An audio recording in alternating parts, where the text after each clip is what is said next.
just waiting for some of our more kind friends to enter our lovely stream. It's been a while.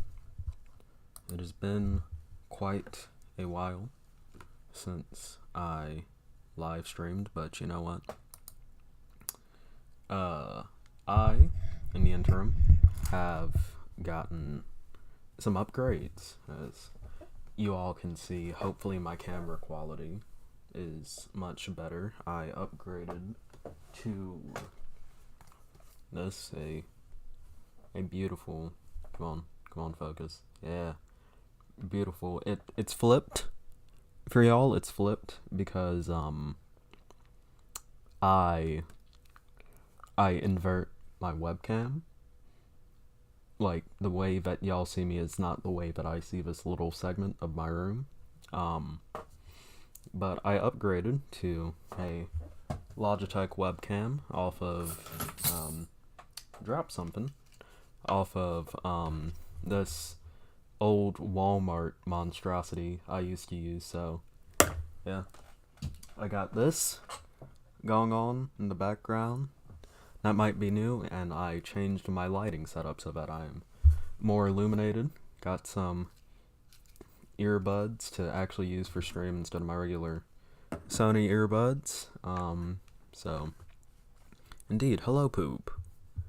Let me set up my YouTube chat on this screen, and then we can get into it. I'm planning on doing 3 to 4 segments today before I move on to hopefully playing some Overwatch with friends on stream, so that y'all all can watch that. Hello Geeky Lesbian. So,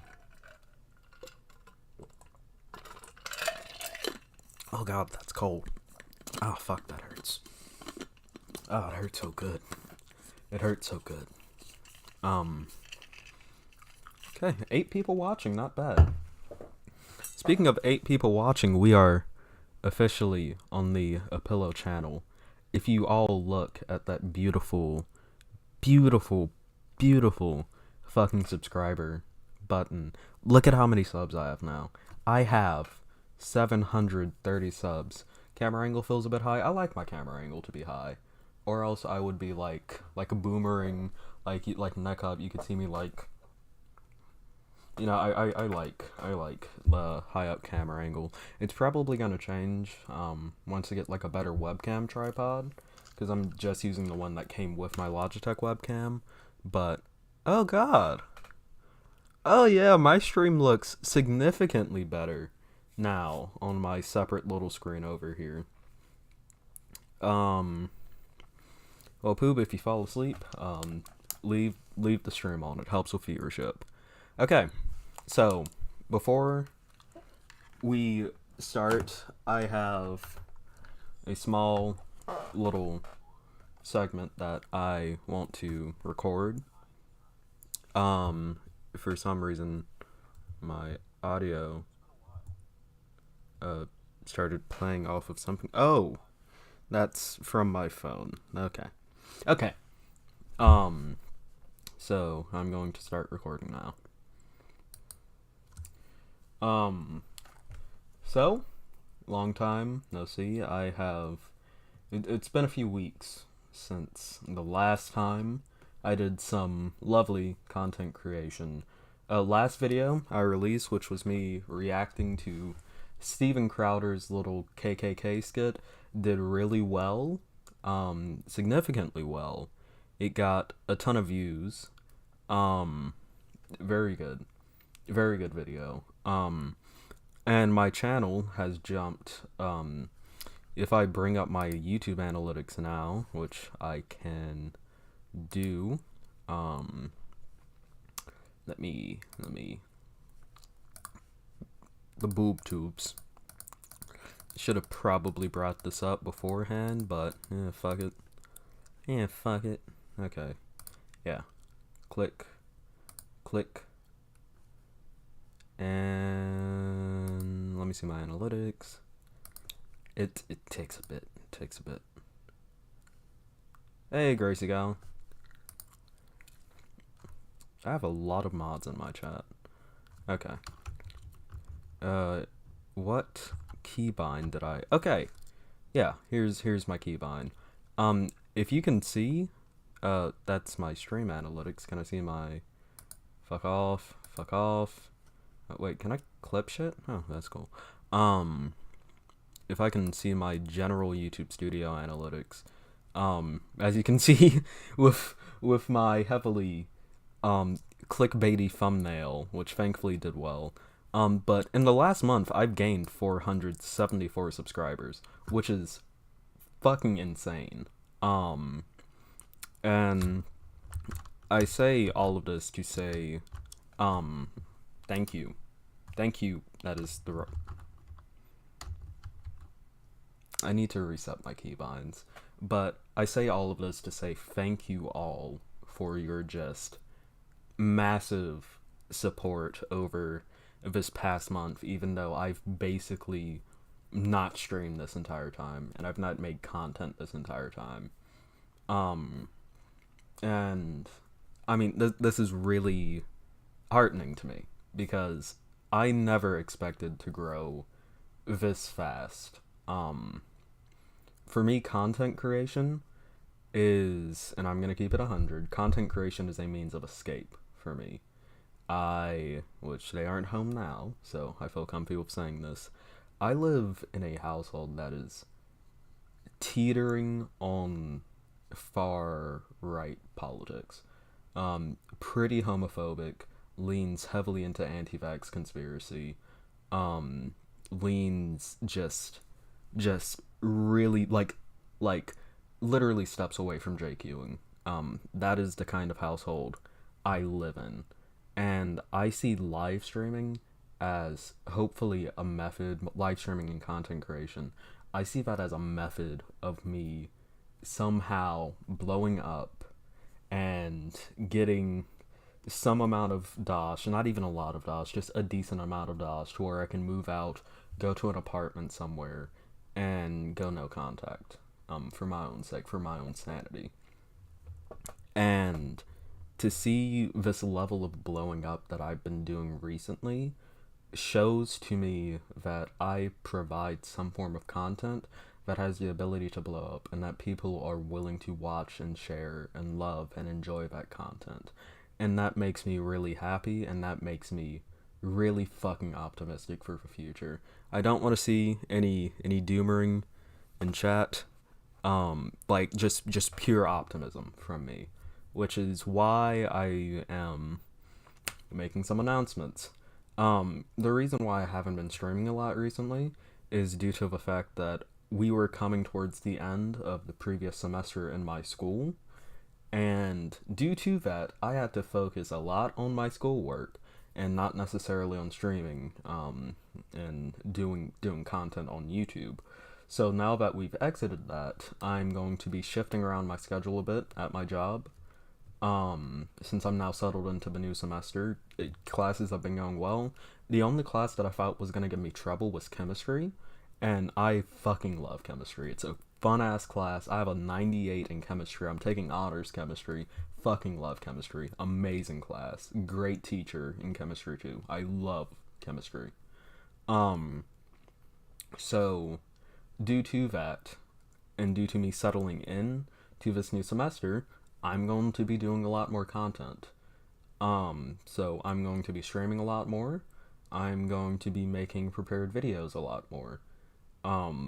So right now I'm sort of hammering out a content schedule right now so that I can like give it to my managers at my job. My job, trust me, I am not I'm not even able to be monetized yet. Hey, get me to 1,000 subs and I can get monetized, and 4,000 views, do it please.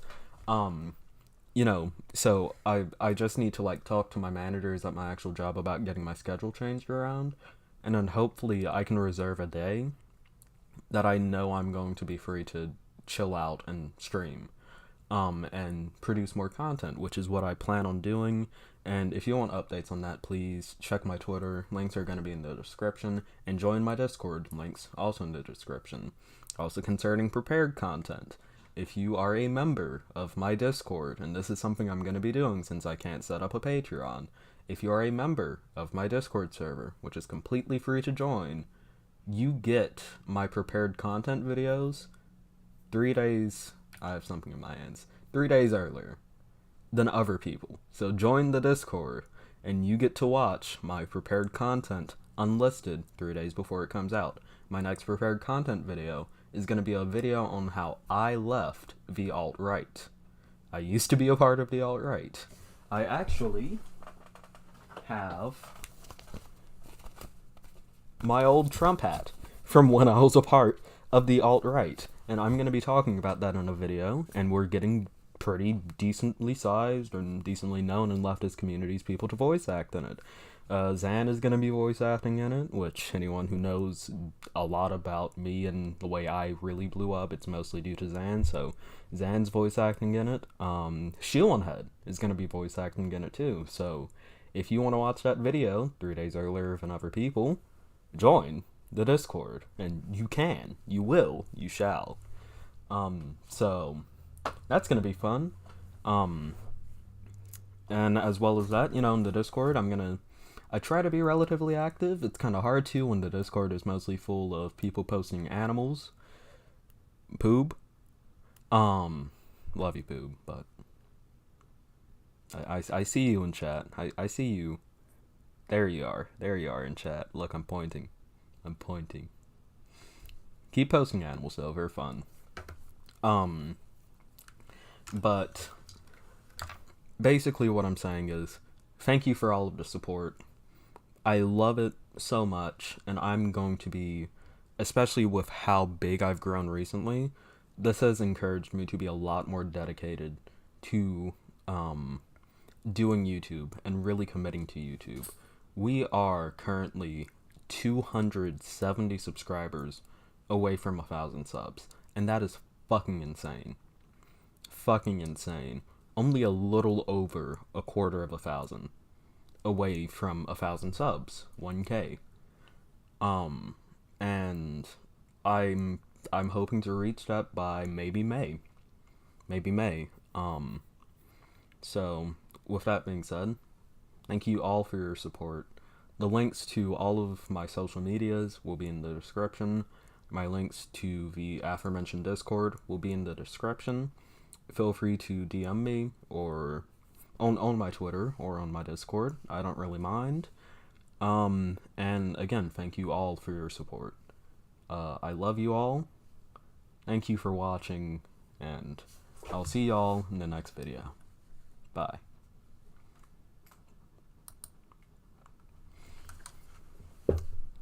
But, oh god, the camera, okay, the angle is a little high. You were right, okay, what if I, yeah, that's nice. See, y'all can even see, I've had this for a while. This was, like, outside of my ring light, which I have right here. Oh, it's blinding.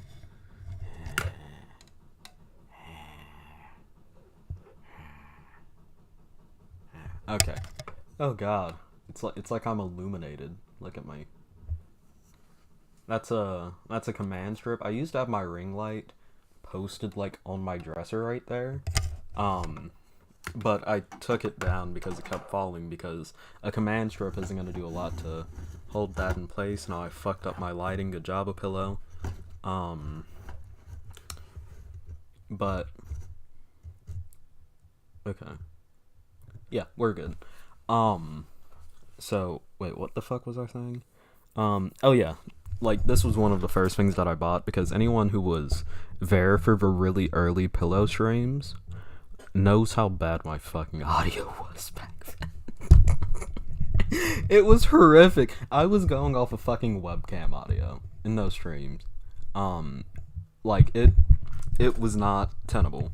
So, did you see my tweet on the alpha male guy doing a commercial for male pattern baldness? I did not. Please show me. Linkerinos in chat, please.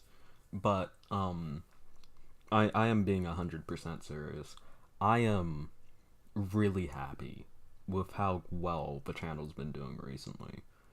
And I mean, this webcam cost half of my last paycheck, and when I bought it at first I was like, fuck, like I just like spent half of my paycheck on a webcam when I already have one.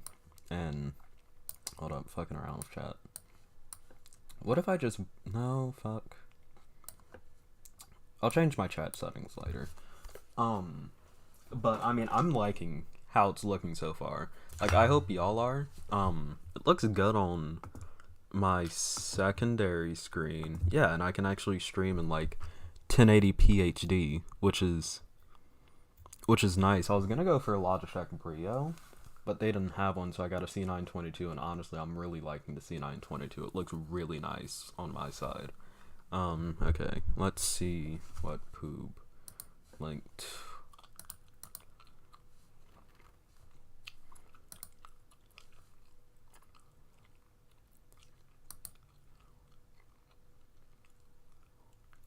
Okay.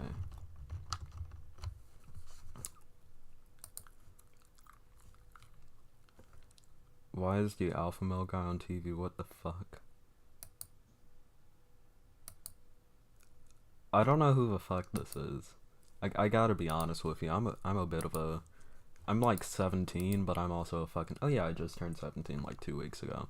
I may be 17. I'm still a fucking boomer. Oh, Poob. Editor for a pillow and Meme Joy. Who's Meme Joy? Let me drop them a follow. Let me drop them a follow. Indeed. Hey, go follow Poob. What the fuck is this? 92 followers? 92 followers? What the fuck is wrong with y'all? Why the fuck do y'all not follow Poob? I swear to God, I went back to the splash screen. Okay.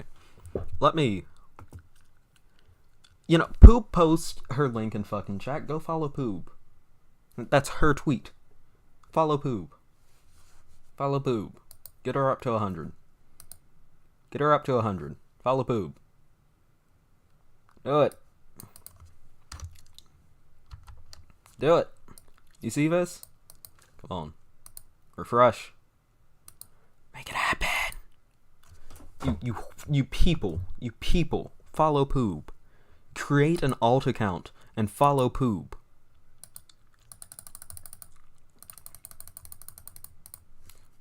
Did I throw my camera out of whack? I'm gonna be really mad if I did that. Yeah. Come on. Come on! Okay. Anyways, we do have... That's a bunch of papers that just fell. We do actually have some really interesting content to get into, so... there are two things, which I won't... 14 followers. 14 people watching, come on. Follow Poob. Jesus. Come on, 93? That's one follow. If you aren't already following Poob, you better go follow Poob. Jesus. Okay. But I have some shit planned today, so we can. Morning, Natty features everything. So, what we can do is one of two things. So a few weeks ago, I got into a Twitter argument with some fucking NEOCONFEDERATES, and it was pretty fucking funny. So we can go over that first, or we can talk about the Gravel Institute's really shitty video on the Russia-Ukraine situation. That was so bad that I actually... Hold up. I actually made a tweeterino about this. If it'll let me go to fucking tweet. I'm literally clicking on the fucking image. Jesus. Yeah, no, I literally said, this is either gonna be really good or really fucking bad. Quote tweet. Covering this on stream tomorrow. So, as y'all can see, It was a pretty bad fucking video. As a matter of fact, this video was so bad, it was up in the air about whether or not I was gonna stream today, because I don't know if I wanted to use today for streaming or for scripting. This video was literally so bad that I decided to fucking stream. So we're covering either regardless. How can I get my budget bisexual lighting so I can be cool like you two? Oh, my bisexual lighting is a lot better when like my curtains are open right now, because 9 times out of 10 I stream at night, but I really like natural light. It's just like the way I was raised. My mother really stressed natural light on us instead of like staying in our fucking rooms all day cooped up with like the fucking blinds shut like fucking vampires. So I like to let natural light in. Like, even if I have these 2 massive fucking lights shining at me, I like to have that on. So it's a lot better when it's closed. But if you want really good bisexual lighting shit, you can find lighting strips at like Five Belows. Like this thing behind me, and this came with like a lot of shit. It came with 2 sets of letters. It also came with like numbers, which I have them all like packed up like this. They came with numbers. They came with like little sort of like pseudo emojis. That cost me $14. My ring light cost me like $7. And these strip lights cost me like $10. But the thing is, like, you don't really need all of that if you want bisexual lighting. Like, my best advice is just to have something behind you and then something like a ring light shining in front of you.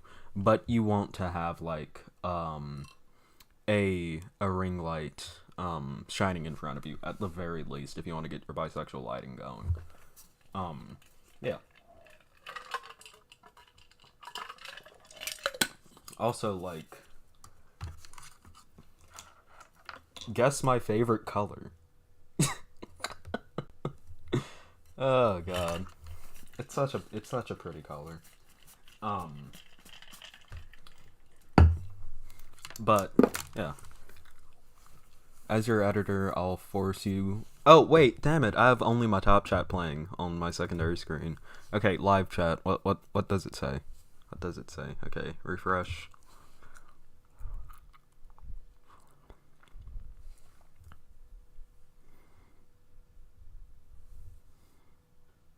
Okay.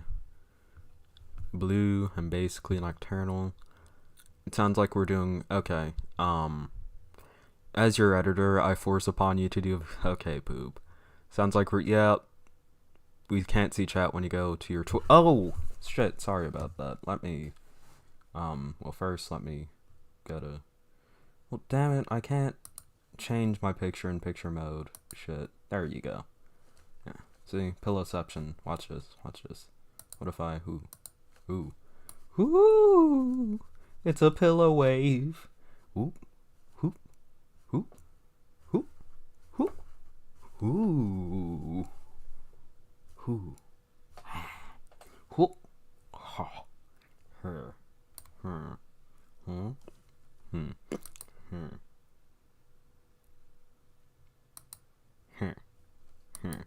That's a little too big. Okay. I also need to like create new assets for my picture-in-picture camera thing, because just having like the pillow overlay, that was like temporary, so I need to get that changed. But I like daytime pillow too. I hope we can do daytime pillow more. Gravel Institute I used to like, but after my Gravel died, thank you Poob, absolutely, that's what it feels like. And you know what, I pre-watched this video giving Poob a stroke out. Oh god, I'm sorry. Okay. The fuck is that? Is that? Ah, it's a fucking receipt. Why is a receipt down here? What do you mean? I'm gonna throw this away now.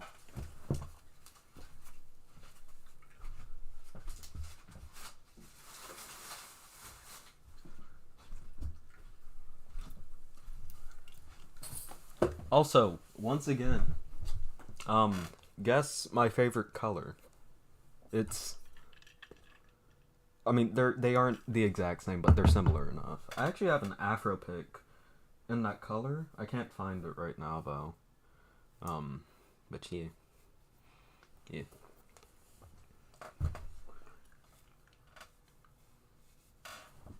It might be somewhere in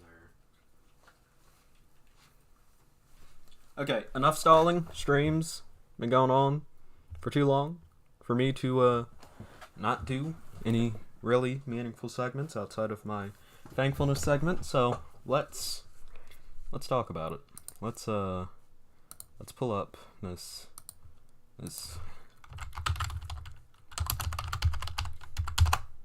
Gravel Institute video.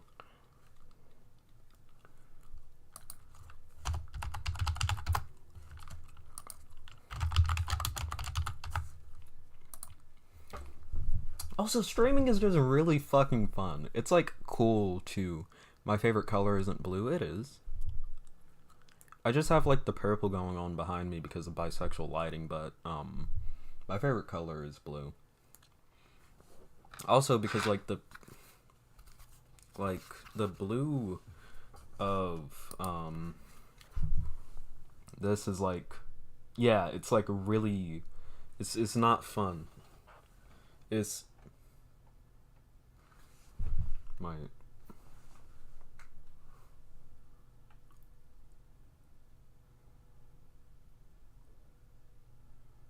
okay.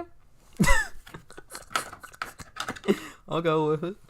Yeah, I think neocon stuff second, because if you end up debating one of them, it's gonna make more time. Okay, that's true, but this happened like 2 weeks ago.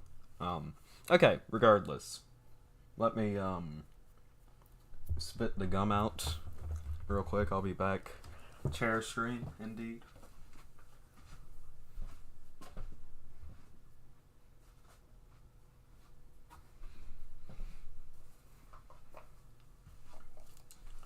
Okay. Let's talk Polydips.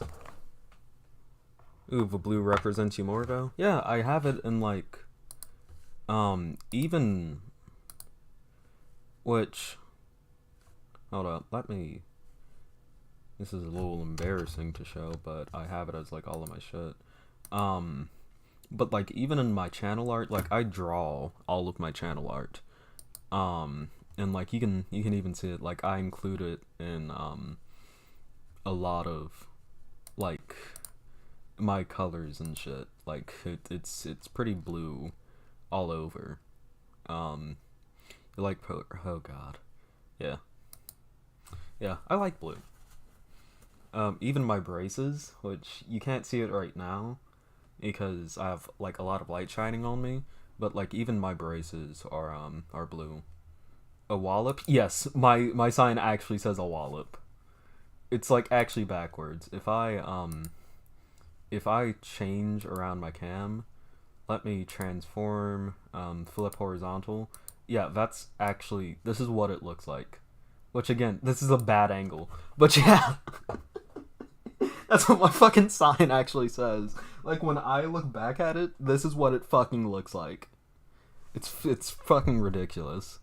And as you can see, there's a pretty good reason why I flip my camera, because all of the best streamers stream with themselves facing... I'm gonna commit die. All of the best streamers stream with their cameras facing this way. And I want to be a good streamer. I want to be the very best, like no one ever was. Okay. So, enough stun locking. I can see the braces are blue, but I haven't, yeah. Yeah, braces.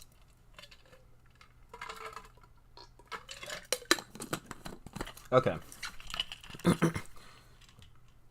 Enough stun locking. No more stun locking. No more stun locking, chat. Let's talk about our kind friends. Oh, wait. That's actually a very good intro to the segment. Let me redo that. Let me act like that. Like I'm gonna say that again, but I'm gonna be genuine about it. And if you call me out in chat, I'm gonna fucking ban you. Anyways, chat. No more stun locking. No more stun locking. We are going to talk about our kind, beautiful friends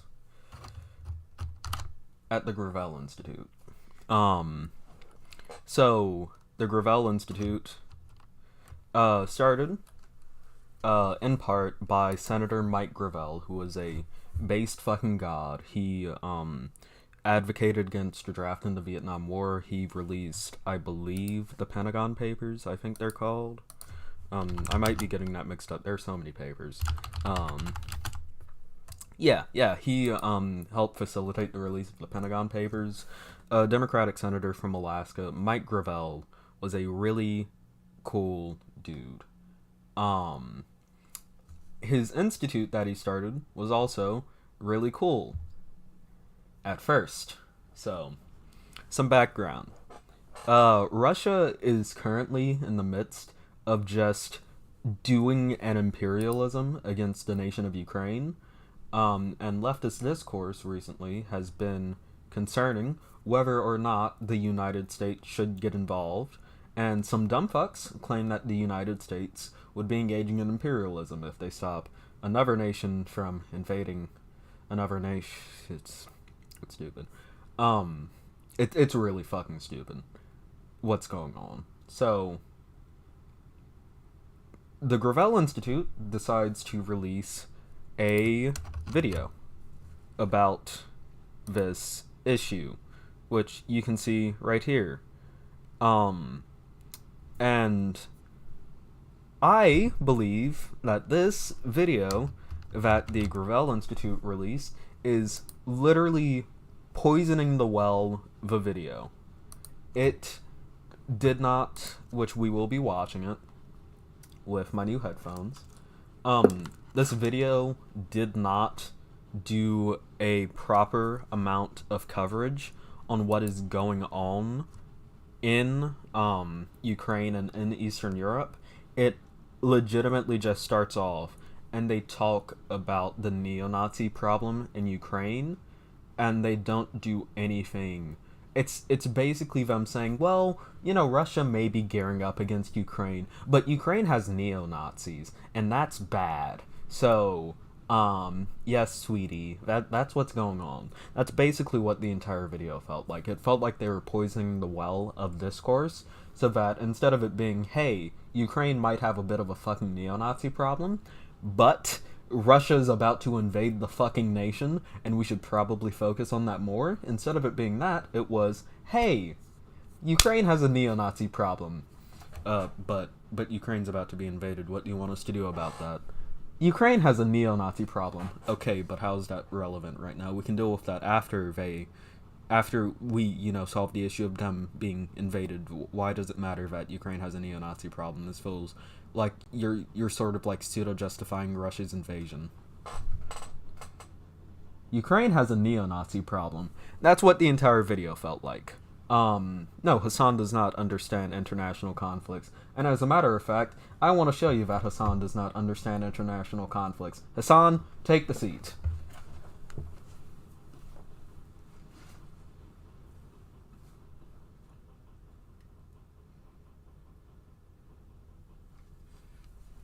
See? He doesn't fucking understand. We just saw Hassan speak. In my house. In my stream setup. He doesn't fucking understand international conflicts, man. It's insane. It's insane.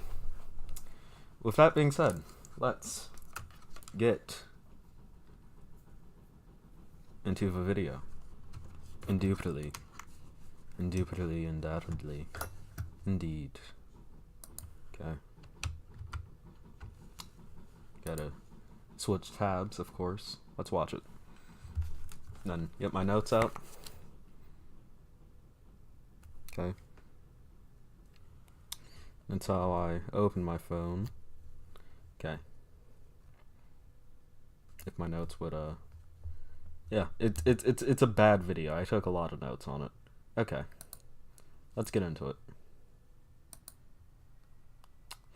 But first, I should probably make sure that y'all can hear of a fucking video. That's pretty important, you know, that y'all can hear of a video. Let me do that. Boom, blamp, and blump. Gravel Institute has a very Ukraine. Oh God. You've probably heard about that country a lot. For the last few years, Ukraine has been one of the most important conflict points in the world. It's the site of a proxy war between Russia and the United States. Russia could launch an attack. Okay. I am having just the most horrific audio issues.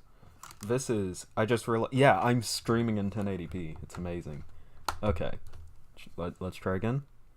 On Ukraine Okay, any day that's now. much better. Ukraine. Ukraine. You've probably heard. Also, let's play a fun little game. Okay, poop. Let's play a fun little game called How Many Times Does the Gravel Institute Bring Up Russian State Media? Here's the answer. They don't at all, ever. They just talk about United States propaganda and never about, you know, Russia's propaganda. But, you know, we don't give a fuck about that. Okay, Poob, please tell me if it's too loud. Ukraine. Ukraine. You've probably heard about that country a lot. For the last few years, Ukraine has been one of the most important conflict points in the world. It's the site of a proxy war between Russia and the United States. Russia could launch an attack on Ukraine any day now. We are ready, and all of NATO is ready. But it's also a place most people don't really know a lot about. So the story we hear about Ukraine's history and its conflict today has very little relation. Yeah, extracts.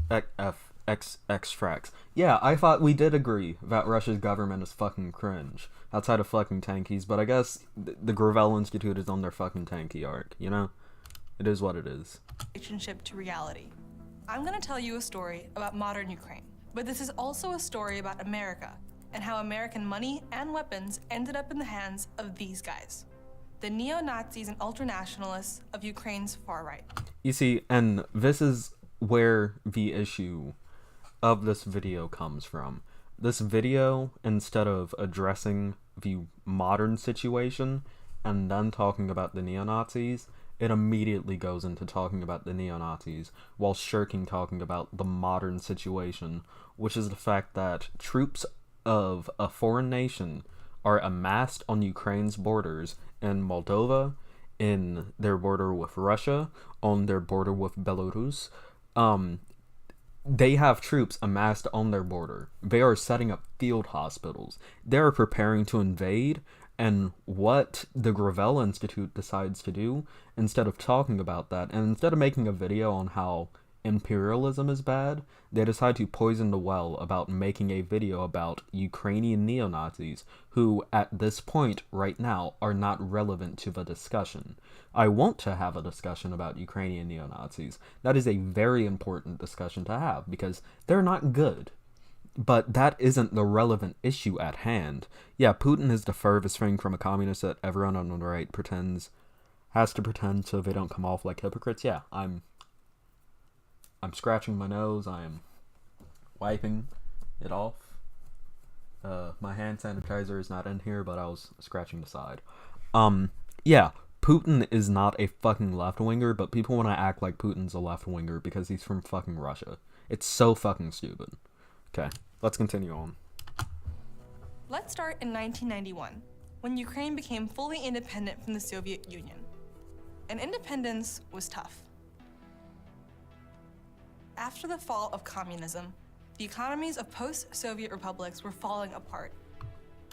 State institutions were being hollowed out. A so-called gangster capitalism was becoming dominant. This did arise. So in the 1990s, Ukraine's economy and quality of life collapsed. Yep. And it's never really gotten better. Adjusted for inflation, Ukraine's GDP per capita was higher in 1990 than it was in 2020. And this is my first little yikes-erino. The Gravel Institute did the classic PragerU type thing, where they did take a graph, but they misrepresented the data that the graph presented. First of all, they could have very easily put in like half segments right here, like they could have put in 2005, 2015, 1995. But they also kind of ignore the fact, look at this curve. Ukraine's economy did collapse following the fall of the Soviet Union, but it also started to rise in the 2000s, and then right about here, as you can see right before 2010, the Great Recession happened, and then their economy took a shitter, everyone's economy took a shitter, and then they started going up, shirking down, and going back up. So while their economy is in a lower stance than it was in their GDP per capita is in a lower stance than it was in the 1990s, it is pretty important to remember the fact that Ukraine, before the 1990s, had been ruled by other nations for hundreds of fucking years. They were ruled by the Soviets. They were ruled by... They had been invaded by Germany in World War II. Ukraine was in a really, really, really bad fucking position. And moving into the 1990s, their economy crashing when the Soviet Union crashed made sense, but they made a lot of good returns when it comes to economic growth. And then we look at this. Around where the 2014-2015 mark is, their economy crashed again. You know what happened in 2014-2015 in Ukraine that could have caused this economy to crash again? Well, I'll tell you what, and they talk about it later on in the video. There was some unrest concerning a Ukrainian president's move towards more Russian sentiments when a lot of people supported more European sentiments, more EU sentiments, which is something that is talked about later in this Gravel Institute video. And it's also important to note that in 2014, guess what happened in 2014 concerning Ukraine and the nation of Russia?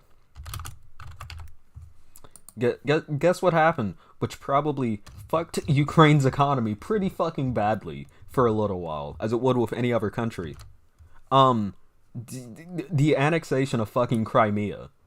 So maybe the issues with Ukraine's economy can't just be chalked up to Ukraine's corruption. It could also probably be chalked up to them being in a nation that just fucking dissolved. Them regaining some economic power pretty fucking powerfully in this decade.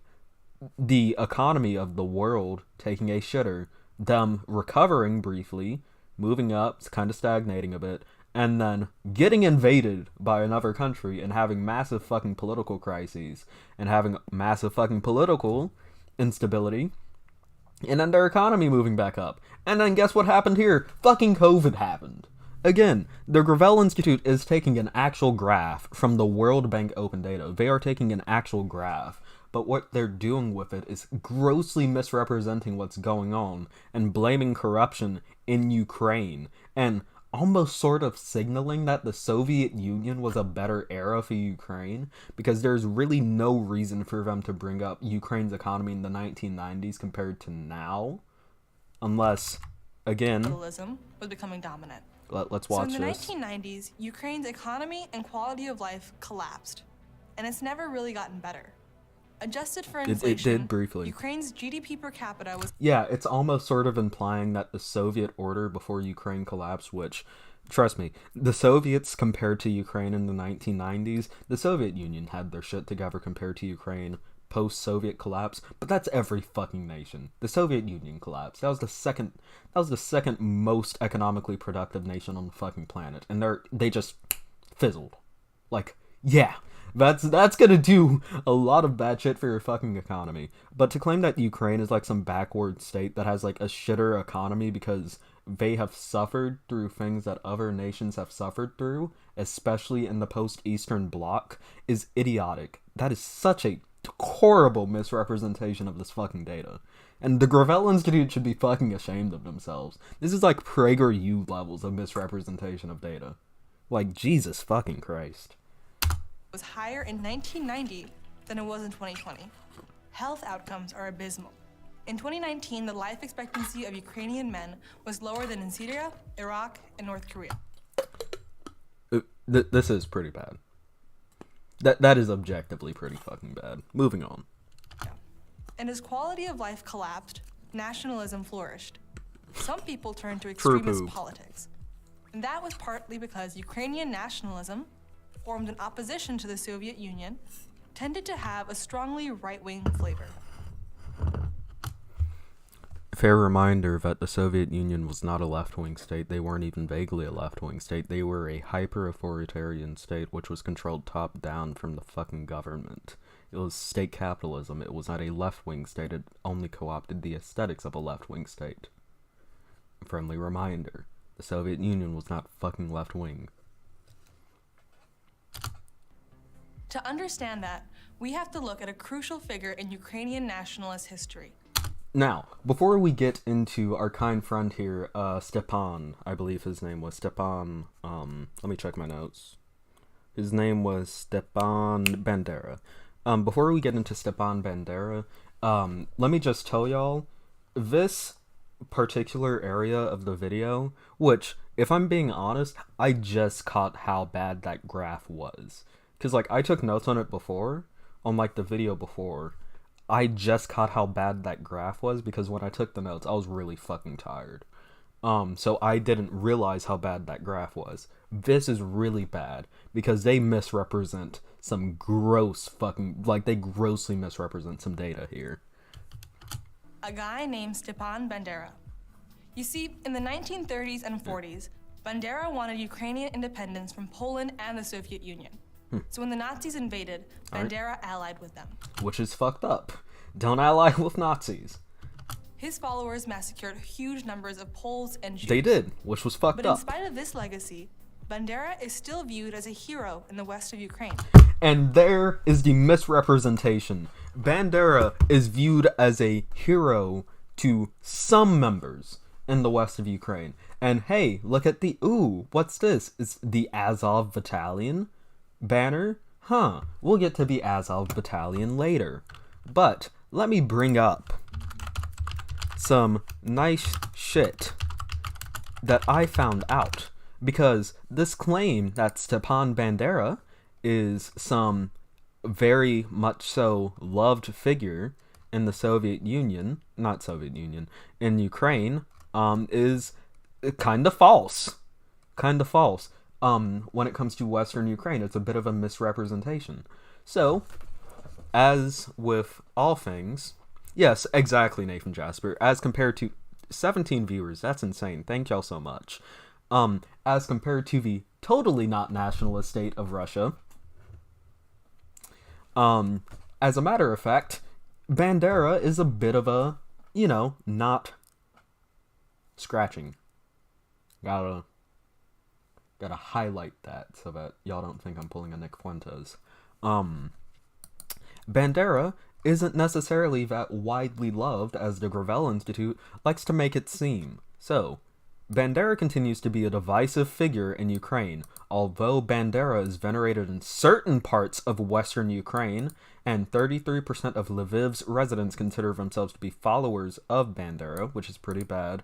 Which, one thing that you'll notice in this little section right here on Bandera's Wikipedia, is that it's mostly in areas like Lviv, or Lviv. I'm just gonna say Lviv. I'm from fucking North Carolina. I can't pronounce foreign shit. What you'll notice is that it's mostly centralized around Lviv, in general. He's not like really all that well cared about. Like, it's not that people dislike him, but they really don't give a fuck. They're just like, he was a dude. Which, I would prefer them to be more negative, but I would prefer neutral over positive. And the Gravel Institute is making it seem like a positive. So, Yeah. He, along with Joseph Stalin and Mikhail Gorbachev, is considered in surveys of Ukraine as among three of the historical figure who produce the most negative attitudes. Yeah. Yeah. Let's check the sourcerino on that one. Who? University of Toronto. Press. Huh. I think that's a pretty reputable source. The University of Toronto Press. Okay. A national survey conducted in Ukraine in 2009 inquired about the attitudes by region towards Bandera's faction of the OUN, which I forgot what that acronym standed for. It was basically, Google it, okay? Fuck. Now I feel bad for not remembering. Let's just go through the Wikipedia and then we can look it up. It produced the following results. In Galicia, which I believe, provinces of Lviv, Ternopil, and Ivan-Frankivsk, which, if I am correct, Stepan was from Galicia. Yeah, so his home province. In the province of Galicia, 37% had a very positive opinion of Bandera, 26% mostly positive, 20% were neutral, 5% were mostly negative. 5% were mostly negative, 6% were very negative, and 6% were unsure. So, these are not very good numbers, but compared to other provinces, they're higher because, again, this is in Galicia, which is where Bandera was from, and that is where he primarily fought. There are going to be a lot more people that are going to support him there because he was from there. He was seen as sort of a hometown hero. So Bandera was a raging fucking anti-Semite that massacred Jewish people and Polish people. He was a horrible fucking person. But to paint all of Western Ukraine as Bandera lovers just because this one area has like a boner for him is a bit dishonest. So let's go to more areas. Okay, in Volhynia, which I'll show you where Volhynia is on the map. Volhynia, on the map of Ukraine, it's in northwest Ukraine, as you can all see here. Yeah. And there is Galicia, which we just saw right there. So, not that far away.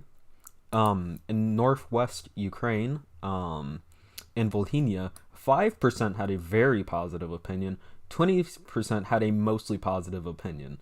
So that's 25%, that's a quarter of the population with a positive opinion, which isn't good, but guess what? 57% were neutral. 7% were mostly negative, 5% were very negative, and 6% were unsure. So again, most people just kinda didn't give a fuck about the guy. They don't hate him, but they don't love him either. And to paint that neutrality as people viewing him as a hero in the west of Ukraine is dishonest. Let's go further through these videos.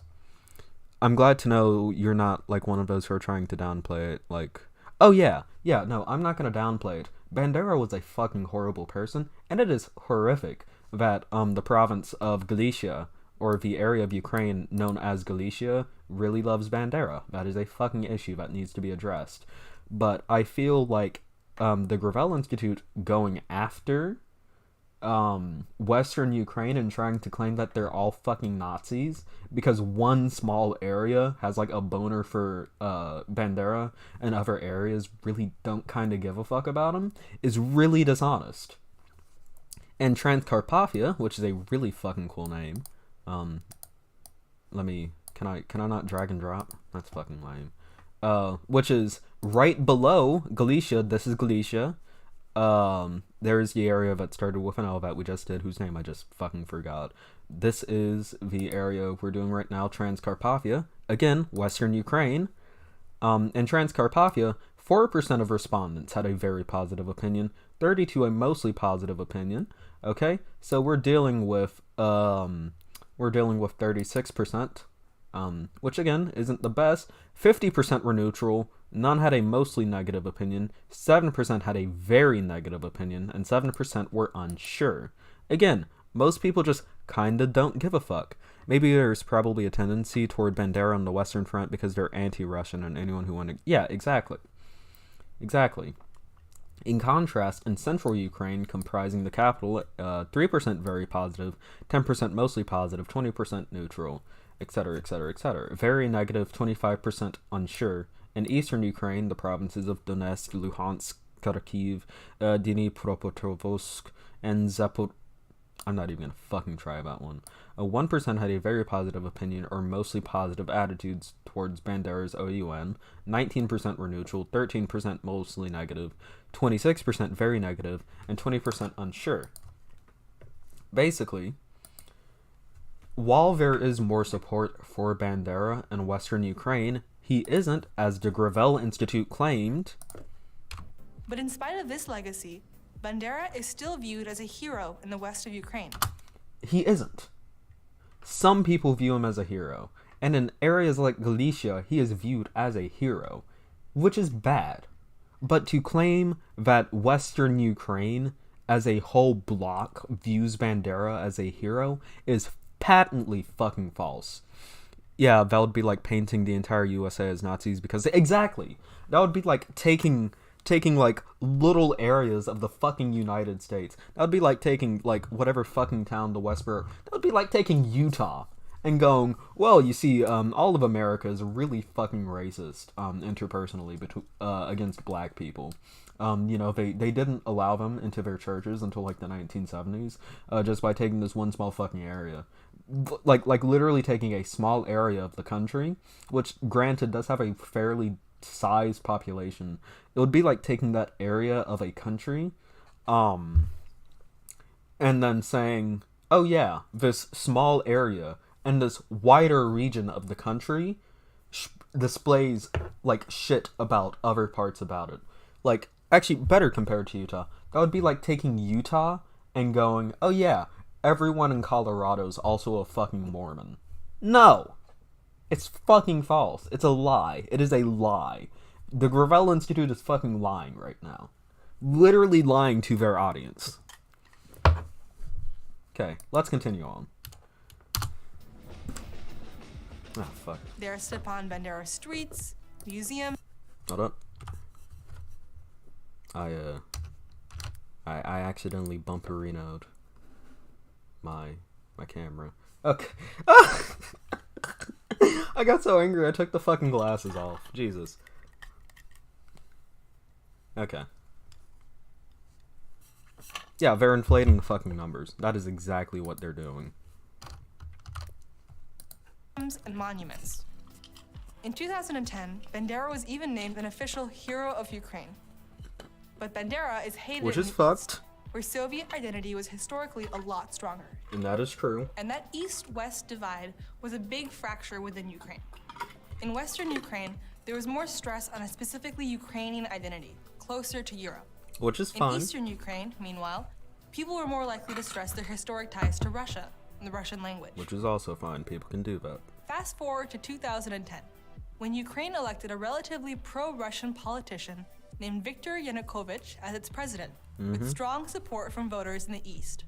All right. Yanukovych pursued a regionalist and Russia-friendly agenda, which angered people in the West. And in 2013, Yanukovych announced that he was suspending discussions on Ukrainian integration with Europe. And I can kind of see how that would piss people off. Like, just think of the fucking benefits that would come to Ukraine if they joined the European Union. And then this president just shut down the talks because he had a Russia boner. That pissed people off, and then there was a coup, an actual coup, which was fucked. Yeah, let's get into this. Yeah. That decision sparked a protest movement centered in Kyiv called Euromaidan, after the Maidan Square where it took place. In Kiev, thousands of Ukrainians continue to protest against the government's decision to hold off on signing a deal with the EU. In the West, Euromaidan was also true, Nafer Jasper. Yeah, talking about allying with Nazis. What about fucking Stalin? seen as a peaceful, pro-democracy movement. And most participants really were ordinary people who were angry at the government. But as the protests grew, encouraged ordinary people pro-democracy movement.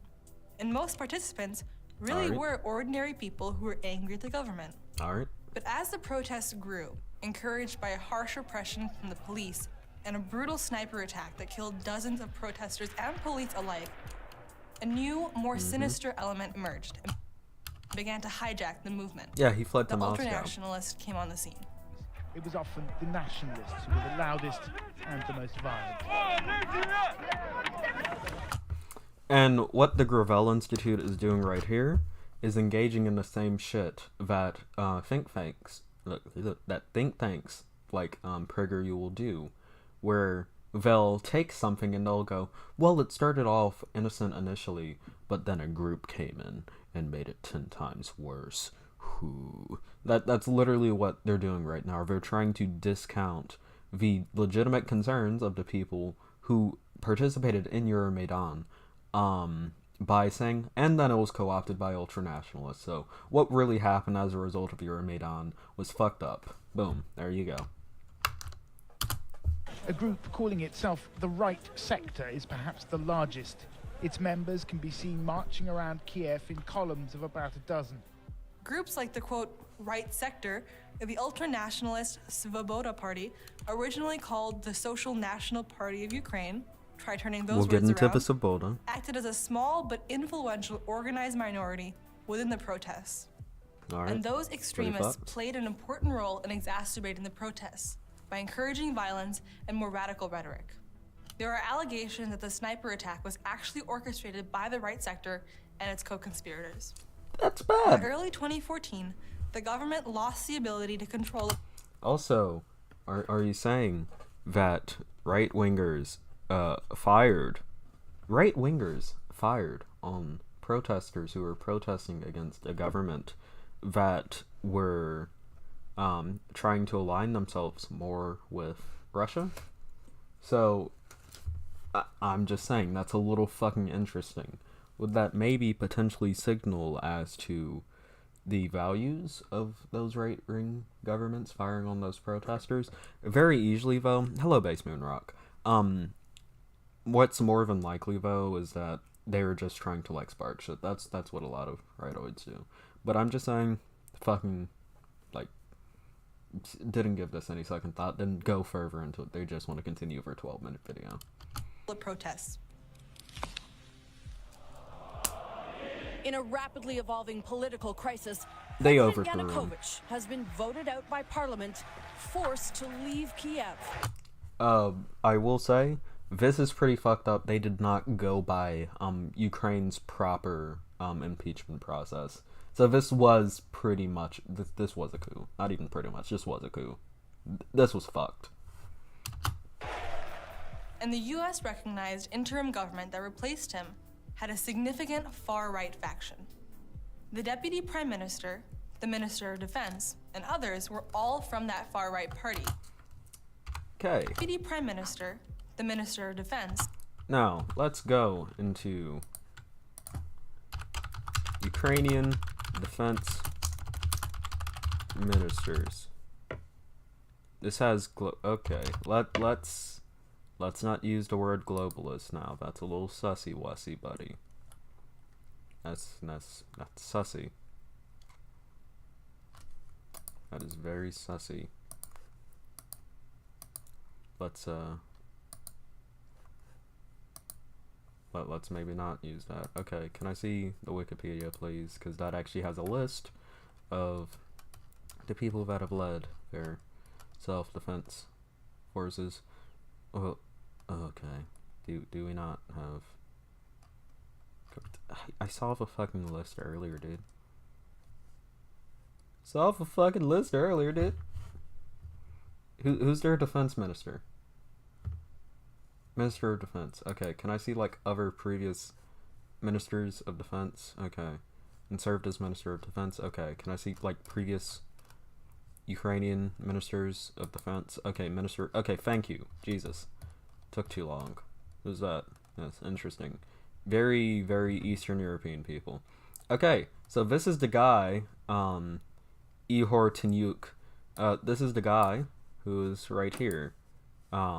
he served in the Svoboda party, which is pretty fucked, as an acting guy. Now let's see how long he served. He's in this Svoboda, yeah, and he served for 26 days, and was pretty much in less than a month was replaced with Mikhailo Koval, who was an independent, who served for 100 days before we got official defense ministers in that were not acting defense ministers. So this guy got in and was pretty much immediately fucking replaced. So to say that the interim government was like flooded with neo-Nazis is it's how do I put it?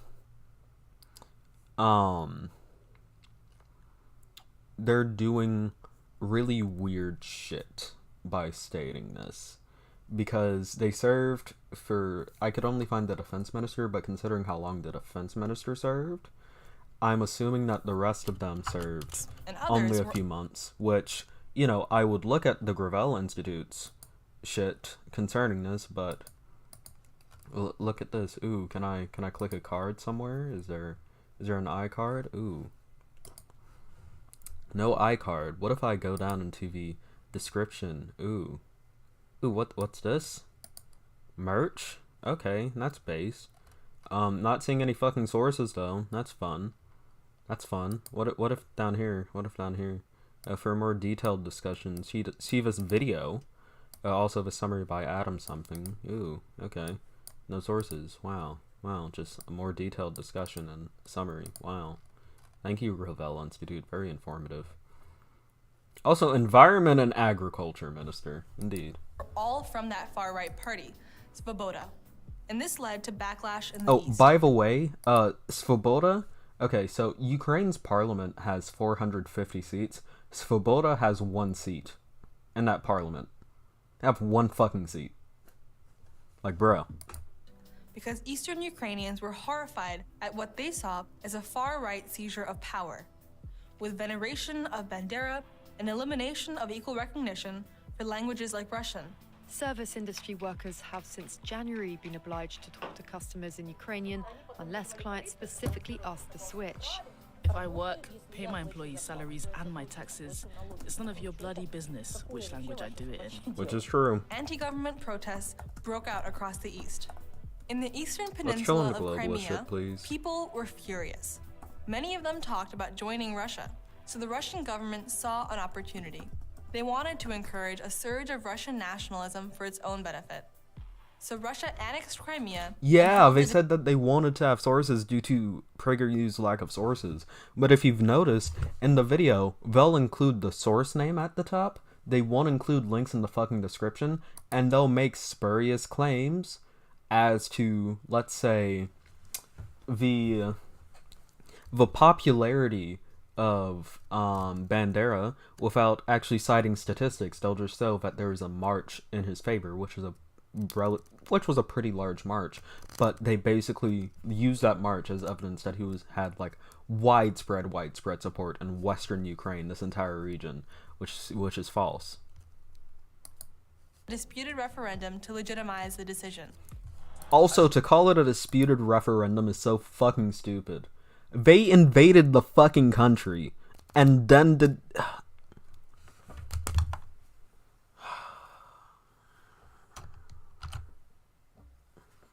Okay.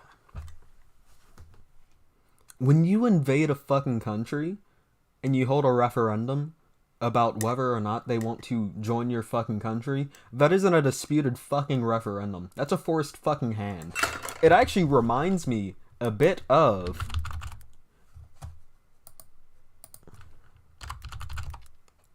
It actually reminds me quite a bit of one really not good thing. It reminds me a bit of the fucking Anschluss. Yeah? You know, hey, we're gonna invade your fucking country, and then we're gonna do a fucking referendum about whether or not you should join our country, and then it's gonna be like, oh, do you want to join our country? We have military men outside who will fucking shoot you, buddy. So do you want to join our country? Okay, let's see how much fucking support they got. For this, that's my own stream. As many as 95.5% of the electorate in Crimea have voted to join Russia. 95.5% of the electorate in Crimea joined to vote Russia. But yeah, no funny business there. It was just disputed. Just disputed. No hands were forced in that situation. I fucking hate the Gravel Institute. It's such a... No, back. Such a fucking disappointment. When the Gravel Institute first fucking released, I was so happy. And their first few fucking bits of content were amazing. They were amazing deconstructions of stupid ass fucking conservative arguments. And they had sources, and they were nice. And it was something that I was proud to send to people that needed to view these videos, that needed to figure out through these arguments, and needed actual fucking sources instead of actual conservative shit, yeah? That is what PragerU does. PragerU is small, and they produce small, well-edited content to spread misinformation. And what the Gravel Institute should have done was do that, but spread actual information and actually promote progressivism and actually promote leftist values. But what the Gravel Institute is doing in this fucking video is poisoning the well to make small justifications for Russia's invasion of fucking of Ukraine in general. As leftists, it should be an axiomatic fucking value to stand against imperialism, whether it be blind, quiet, silent economic imperialism, or whether it be loud imperialism like what Russia is doing today.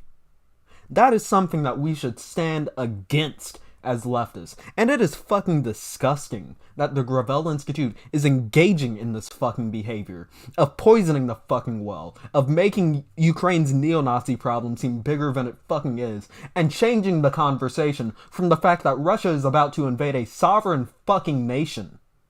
A sovereign fucking nation. That they're about to invade this nation to the fact that they have a neo-Nazi problem. One that isn't even as prevalent as they're painting it to be. This is fucking disgraceful. This is so fucking disgraceful. This is so fucking disgusting. And this pisses me off so fucking much. Because one thing, and I just said this, we should stand against imperialism. I don't give a fuck what country is doing it. Imperialism is fucking bad. It's bad when Russia does it. It's bad when the fucking US does it. It would be bad if fucking Kiribati in the fucking middle of the Pacific Ocean did it. Imperialism is fucking bad. And seeing the Gravel Institute try to justify Russia's invasion of a fucking nation, and then whenever they invaded a nation, and then did basically a fucking Anschluss to determine whether or not that a sector of the nation should join their country, and then trying to claim that that's only disputed and not a forced fucking hand. It's so fucking stupid. Whoever wrote this fucking video needs to be fired from the Gravel Institute. Whoever scripted and passed this need to be fucking fired from the Gravel Institute. This isn't leftism. This is what fucking tankies do. This is red fast shit. Russia is not a fucking left-wing nation, and if they were, this behavior should be condemned. Imperialism is not left-wing. Fucking ridiculous. We are going back Jesus home. fucking Crimea Christ. is in Russia. Energized by the annexation and supported by Russian armed and military personnel, the anti-government protests became a full-blown secessionist movement. Eastern province... A secessionist movement that has been widely funded by the fucking Russian Federation. Provinces like Donetsk and Luhansk held separatist referendums and declared independence. The new government branded these rebellions as, quote, terrorist actions. Ukraine entered a civil war, which was also a proxy war with Russia. I'm so mad. But after decades of austerity and corruption, the Ukrainian army was totally unable to fight. So a lot of the action fell instead to the people who were the most violent, the ultranationalists. So a new paramilitary emerged. It was called the Azov Battalion. And unlike the official Ukrainian military, Azov's volunteers were willing to go the distance. But Azov wasn't just any random organization. It was a pretty disturbing far-right group. It had come out of neo-Nazi street gangs that had been used as muscle by Ukrainian elites in the 90s and 2000s. But again, what they're doing right now is basically trying to make, which the Azov Battalion is a major fucking issue which needs to be addressed. But this is just feeding into the Gravel Institute's narrative, which I am going to be using the term narrative now because I might as well. This is feeding into the Gravel Institute's narrative that Ukraine is some fucking Nazi hell state, and Russia is just like lightly taking bits and pieces of Ukraine that want to be a part of Russia from the neo-Nazi hell state, which is Ukraine. It is such a gross misrepresentation of what is actually going on. Can you download this video on P4 and put it like the Gravel Institute one? I can just send you the video link. I don't know how to download the MP4. Azov members regularly sported tattoos of swastikas. Their symbol was based on a Nazi emblem. Their leader declared that their mission was to, quote, lead the white races of the world in a final crusade against the Semite-led Untermenschen, subhumans. That's pretty bad. But Azov's neo-Nazism turned out really not to bad. be such a huge concern to the Ukrainian government. Because in 2014, a guy... Also, I like how they can finally show actual years now. That's very fun. Full years. And Arsen Avakov became interior minister, in charge of police and security. And Avakov had been a longtime patron of the neo-Nazi gangs. And when he was a regional governor, he used them as enforcers. So when he became interior minister, Avakov had the Azov Battalion incorporated into Ukraine's National Guard. Which is Ukraine fucked. is the only country to have a neo-Nazi formation in its military. Which is fucked. So as the war was heating up, the U.S. That is an issue that does need to be addressed immediately. But it is important to note, and we've known this for a long time, organizations like the police and military in countries like the U.S., and I'm sure other countries in the more European, English-speaking sector, like I wouldn't be shocked if this also happened in like the UK. Police and military organizations have been long infiltrated by far-right groups. So while the Azov Battalion is definitely an open neo-Nazi group, which needs to be addressed and is bad, to act like an issue of neo-Nazis in the military is unique to Ukraine is false. So yeah. Government announced it would start helping the Ukrainian government. We're upholding the principle that bigger nations can't bully the small by opposing. Once again, I hope y'all have been keeping count of how many times the Gravel Institute has brought in Russian state media as a source. They haven't. They haven't. They have never shown Russian state media in this fucking video. And the propaganda that Russian state media will do against Ukraine. They have not done it. Russian aggression and supporting Ukraine's democracy and reassuring our NATO allies. It would send money, training, and, quote, defensive lethal aid. Weapons. That was a pretty funny leaf. And as all that euphemism. flowed in, Azov became a beneficiary. The research group Bellingcat showed that Azov was receiving access to American grenade launchers. A Daily Beast investigation showed that U.S. trainers were unable to prevent aid from reaching neo-Nazis. And Azov itself posted a video of the unit welcoming representatives from NATO. Some in the U.S. were concerned about all of this. They warned that arming neo-Nazis would pose a threat to Ukrainian minorities and to Ukrainian democracy. But whenever Congress tried to ban funding for Azov, the Defense Department had those provisions removed. So the U.S. continued funding Azov for years. Removed. I'm not seeing a source pop up. I wouldn't be shocked if they did it, but maybe. Again, the way that the Gravel Institute is framing this it doesn't seem like the they're making it seem like the Defense Department was specifically removing provisions that would only strike out aid going to the Azov Battalion.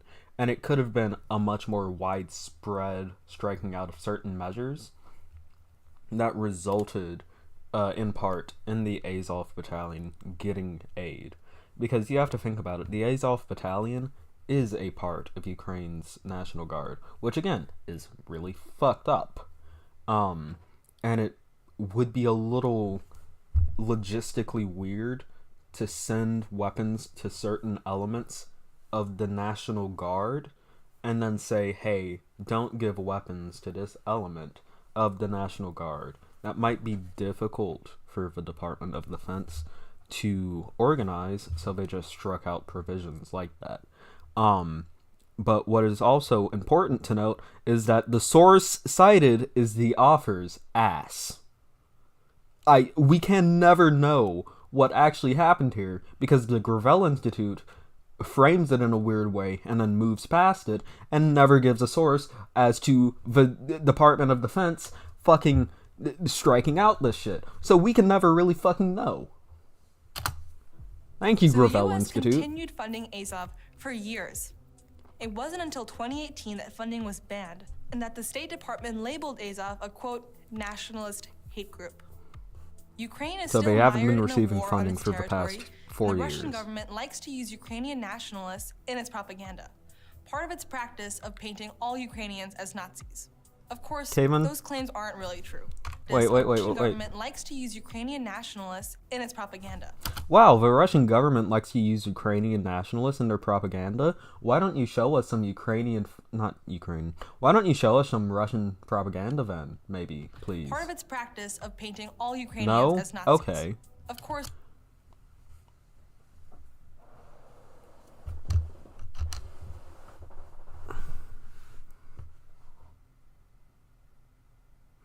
I didn't even catch that line before. It's propaganda. Part of its practice of painting all Ukrainians as Nazis. Nationalists in its propaganda. Part of its practice of painting all Ukrainians as Nazis. In its propaganda.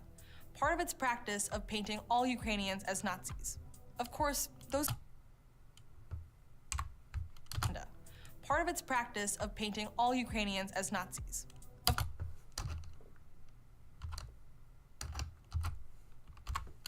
In its propaganda.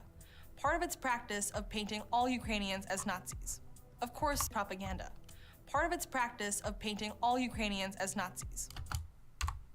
In its propaganda. Part of its practice of painting all Ukrainians as Nazis.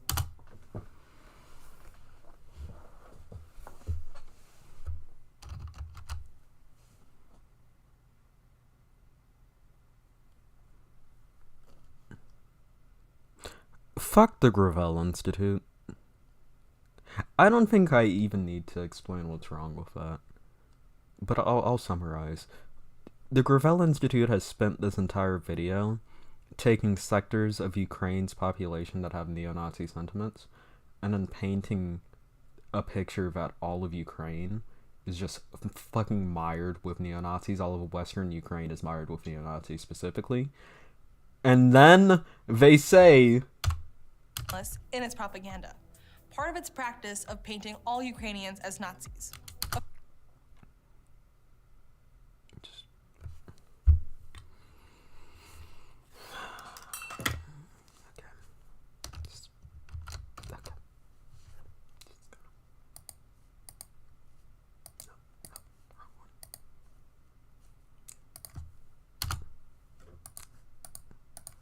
Of course, those claims aren't really true. But Ukraine still does have a serious and militarized neo-Nazi problem. I wish you would have said that at the beginning.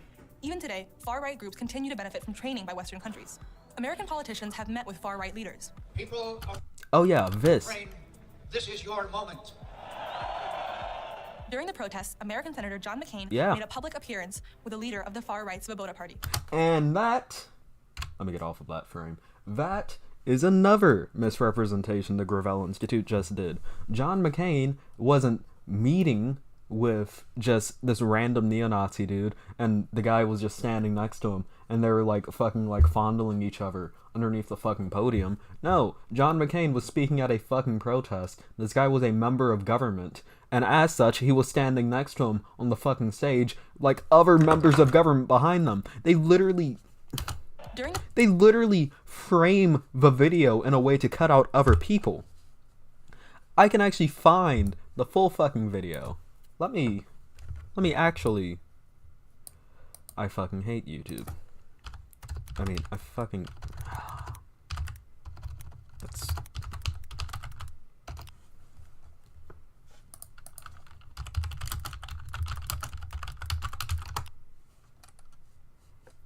Okay, let's watch this. Wow, he's speaking to a large group of protesters. Let's look at the stage that he's on. Wow, there are a lot of people on that stage with him. Who else is on that stage with him? Do we get a wider shot? No, that's about as wide as the shot goes. But as you can see, they kinda cut out other people in the fucking shot with him.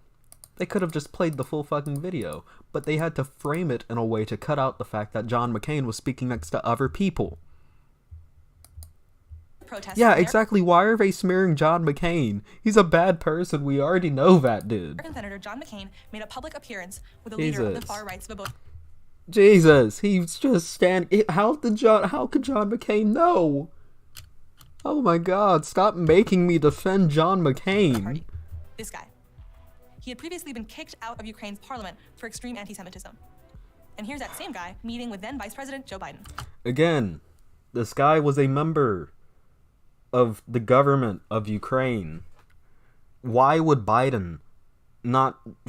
Biden probably didn't fucking know that this guy was a fucking neo-Nazi. He was probably just like, oh yeah, politician dude, shake his fucking hand.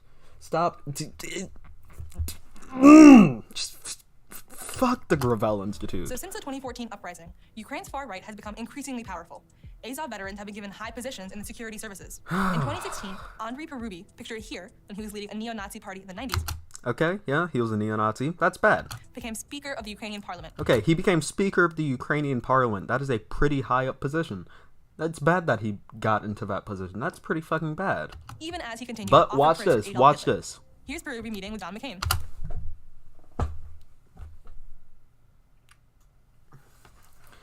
Huh.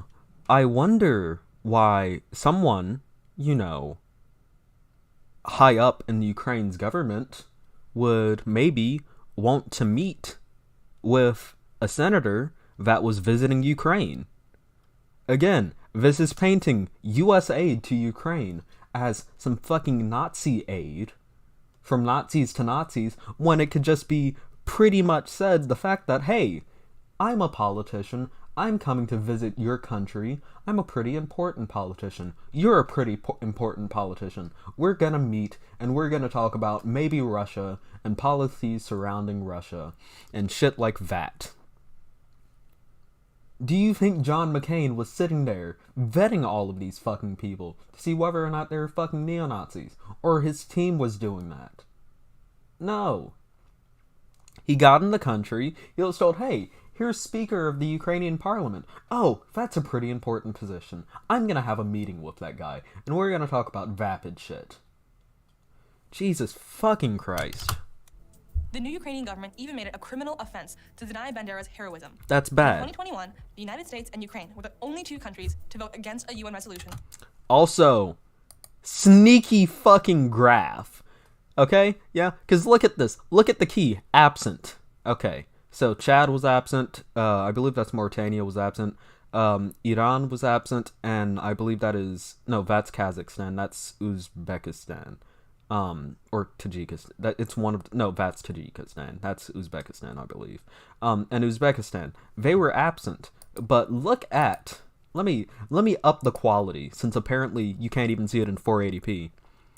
Look at that. Okay, so these two voted against... And look at all of these countries, and the sickly fucking shade of yellow. Did French Guiana abstain against it? Yes, my wife. Yes, French Guiana abstained against it. But look at it. They painted all of the countries that abstained against it in the sickly fucking yellow. voting against a condemnation of the glorification of Nazis and abstaining to vote against, and abstaining in voting for that condemnation of the glorification of Nazis are the same fucking thing.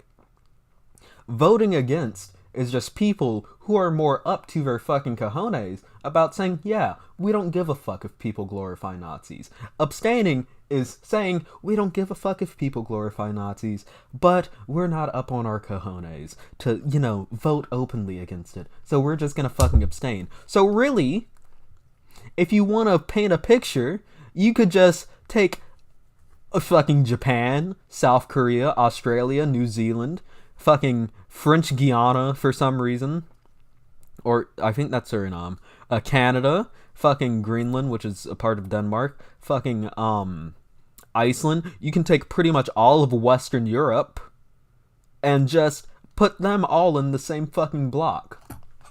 But no, they can't do that because they want to paint Ukraine as some fucking Nazi state. Condemning the Jesus. Of Nazism.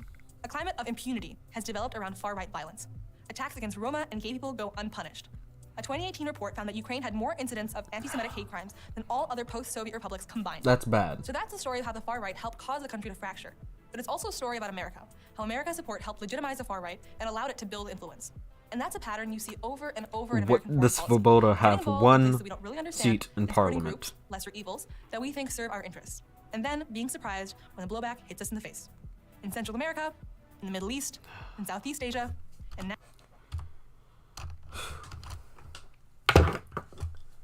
Okay.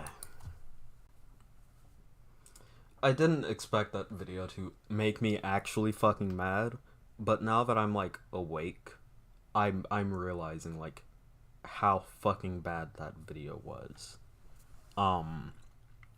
Okay. Glasses on. Glasses on. Yeah, Russia has a problem with gay rights. They aren't some left-wing fucking bastion. Okay. So.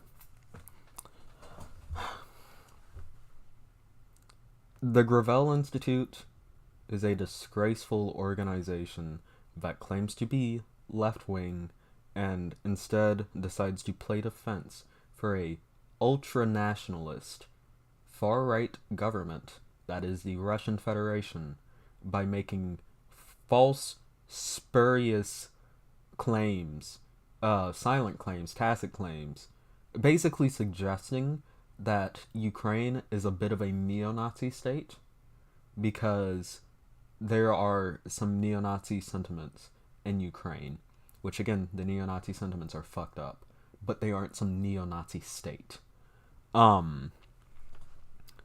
What this video did was poison the fucking well of discourse, is what it did.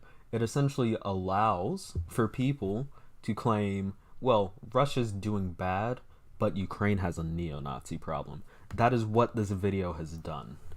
And I stated it earlier, and I'm not gonna fucking shout again, because Jesus fucking Christ. This goes against the values that leftists should hold. Neo-Nazism is horrible. And the neo-Nazism in Ukraine is horrific, and it needs to be addressed. But what is going on right now does not involve neo-Nazis. Ukraine is on the brink of being fucking invaded by Russia. As I speak right now, they could already be being invaded. We've seen things catching on fire, and like I'm pretty sure we've heard reports of shelling. I can actually look that up real quick. I can actually look that up real quick.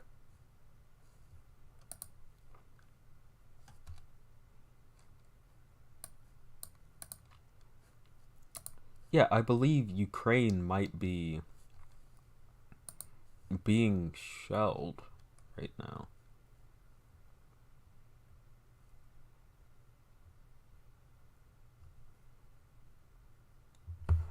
Yeah.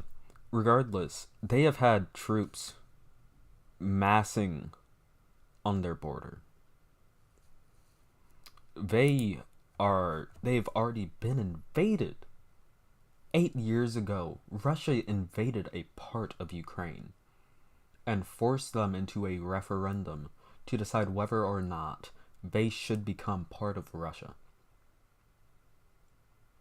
And what the Gravel Institute decides to focus on wasn't talking about Russia and imperialism, or how Russia is a nation that should not be allied with, or is a nation that is engaging in the bullying of smaller countries.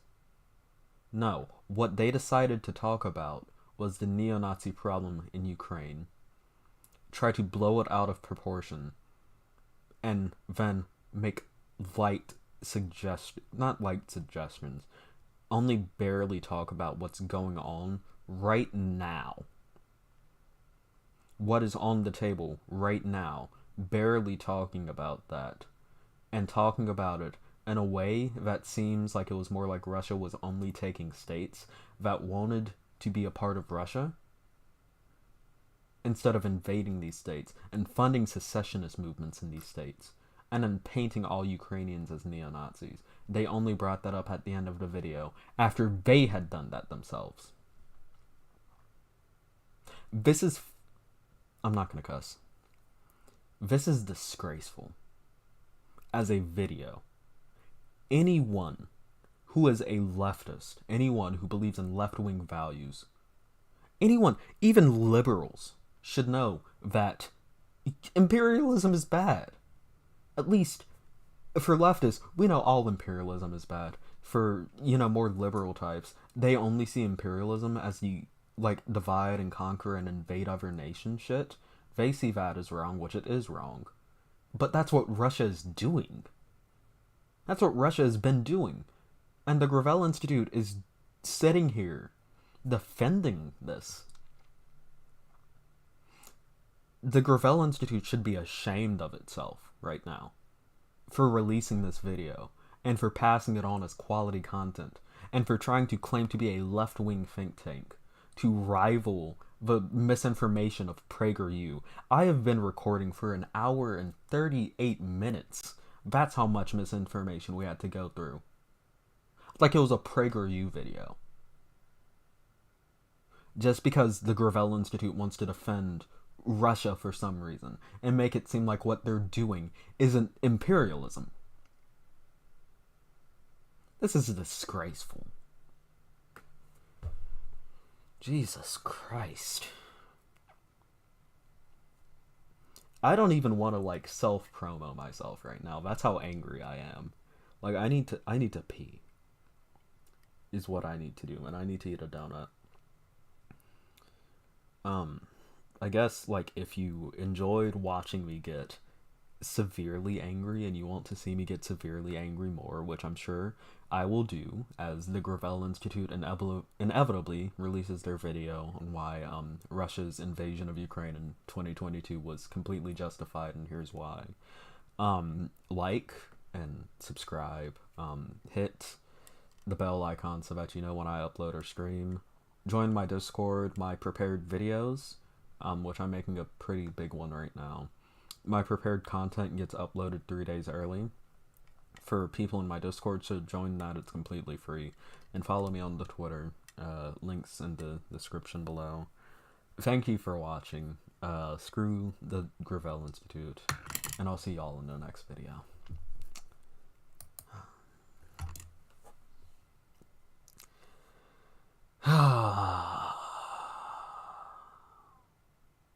It's funny how tanky and any pro-Russia people want to support a country that basically wants to... Thank you!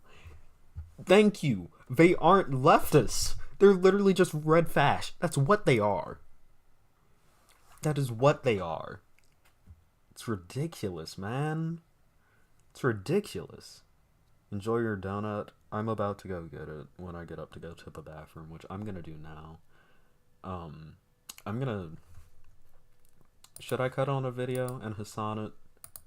What is something that is fun content to watch while we wait? Cause I need something to come down from that. How about let's watch a Let's watch a fit MC 2B2T video. How about that? Automatic newspaper. I think I'll do that. That seems good. Ah. Fuck.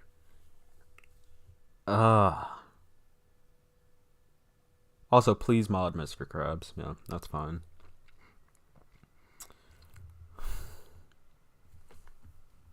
I fucking hate the Gravel Institute. I never thought I'd have to say that. I fucking hate the Gravel Institute. How fucking disgusting, dude. How fucking disgusting. Jesus. We need bisexual lighting. We do need bisexual lighting. We'll get to bisexual lighting. I'm planning on playing Overwatch later with some friends. After I finish... I have 3 videos going up this week. That segment I just recorded, hopefully. Then the Fanky video I did, and my next one on arguing with NEOCONFEDERATES. So, do you play Apex? Used to. I would be willing to re-download it though. I like playing Apex. So, I'm gonna go pee and get a donut and exert some of this just deep-seated fucking anger. Geeky Lesbian, if you want to mod Mr. Krabs, right-click on their name and do it like that. Or like there should be 3 dots next to them. It isn't like Zan's site chat. Listen, hey, if we should play Fortnite, we should.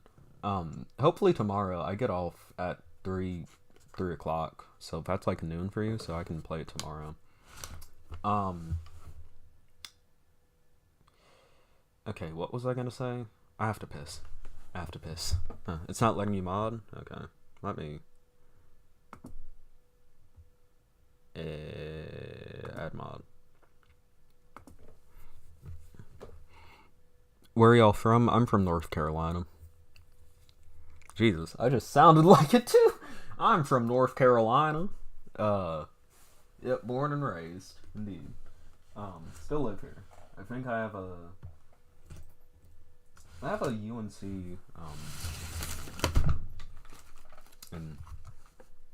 in my drawer. I have a UNC lanyard. Just I need to clean this out. This is horrific.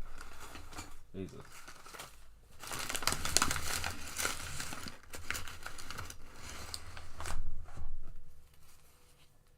But yeah. See, it's backward. You have the little come on, focus. Please. Yeah, there we go. But yeah, you see we have the little Carolina Rams there. Huh? And then it's gonna be backwards because I flipped my camera. But let me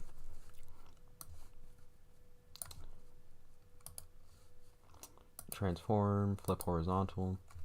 Okay. Horizontal pillow. Okay.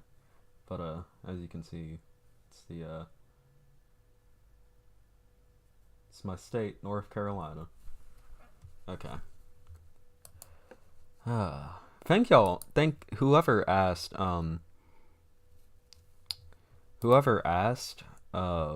what state we're from or where we're from. Thank you for oh fuck. Oh Jesus. Okay. No. Thank you for asking that, because that was actually really calming. Thank you so much. Okay. Yes, Zan did not play the video full time.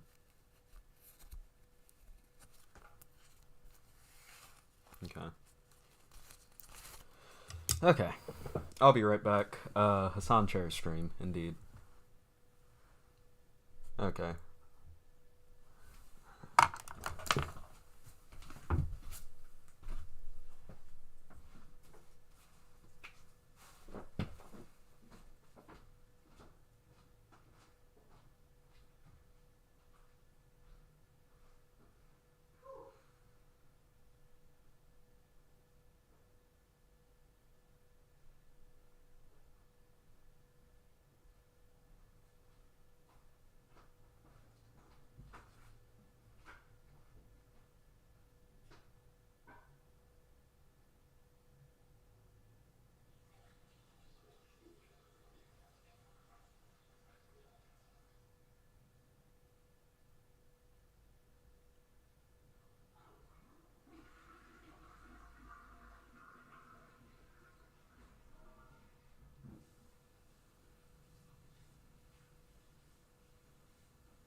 Okay. I'm back. Let's watch a nice FitMC video. Listen, I'm not Hassan. I never actually left. That was what you just saw there. That was the pillow spirit, indeed. Me in spirit form. Okay. Yeah. Hassan wishes his streams were this engaging. True. Very true. So true. Hey, speaking of streams, if you have any friends that, you know, like live streams, maybe recommend them to me. I mean, recommend me to... You know what the fuck I'm saying. Okay. Let's watch a FitMC video, while I eat. Okay. Chat, which one do we want? Do we want, why are 2v2 players breaking bedrock? How about, illegal clock tower? Oh no, that's fucking Genshin ad. No. Obsidian war? What do we want, chat?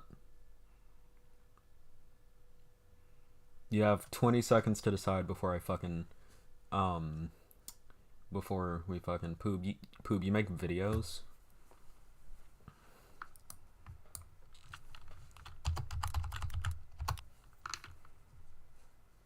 Poop tube, papa poop. Poop. DM me your, Discord. Oh shit, it's got Falco. Base. Anyways. I like streaming. Yeah, streaming's fun. It's fun. Okay. Let's do... Automatic newspaper seems fun. Nah. Oh god, excuse me. Neverwater. That sounds interesting. Why not a Virtus Joe video? I mean, I'll watch his content. I'm not like the biggest Virtus Joe fan though. I know people have like suggested him, and I know people have suggested him in the Discord. Oh yes, top 10 cutest yeens, very cute.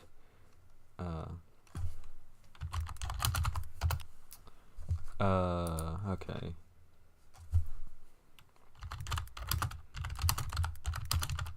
I hope I'm not leaking DMs. Okay, I'm not. Type, tappity tap, type. Material. Okay. Virtus Joe. Is it like a stream? Okay. Harassment isn't criticism. Renegade cut. Black Panther. Blackwashing doesn't exist. Interesting. I feel like a Virtus Joe segment would be better for politics, and I'm just trying to like, you know, after that. So you just podcast because it's easier. If that's fair. I really like your setup. If you ever want to collab with me on topics, it's great. I'm on YouTube and Twitch. I haven't set everything up on Twitch yet. I haven't set up anything on Twitch, so you're fine. But yeah, just like send me a DM. My links to my actually Poob, could you if you could like take a Discord link and my Twitter link and also your channel links and Twitter links, if you post them in live chat, I'll pin it so that people can get to it. I'm on Twitter too. Oh yeah. If that case, then just DM me. How did I come up with my name? I'll tell you how. Okay, so for a while, I went by a name which I'm not gonna say now. It's a name that I'm not very proud of because it came out of a joke that was... No, Poop, like, take them all and put them in, like, one message. But it came out of something that, like, I'm not very proud of now. So, when I changed that name, I was, like, going through my head, and I was like, okay, what should I change my name to? Like, and it was over Discord. So, that day, I had been listening to one of my favorite bands, who are, if I can find a good... No, that's the other version of Thank You by Twilight.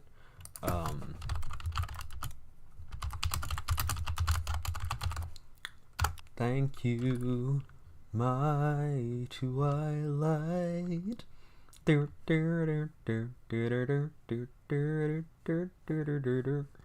Okay. Can I get a good album cover? It's a sick album cover. Okay. I got my name from the Japanese rock band The Pillows. And if you look at like a lot of my channel art, like if you look right here, you can see like the Pillows logo, and if you see my thing right here, yeah, like I gimped their logo a bit, which I need to update that because that is extremely low res, and the low res aesthetic no longer fits with my stream because I am a 1080p streamer now. I am doing well for myself. I have an Ethernet cable. I have a nice 1080p Logitech webcam. I'm doing well for myself now, so I need to update that. I'm probably gonna update that sometime tonight. But yeah, so this is where I got my name from. The Pillows. And I discovered them through my favorite anime of all time, Fully Cooley. This is Fully Cooley Progressive, which sucked. But I discovered them through, please don't bring up any weird shit, please don't bring up any weird shit, please don't bring up any weird shit.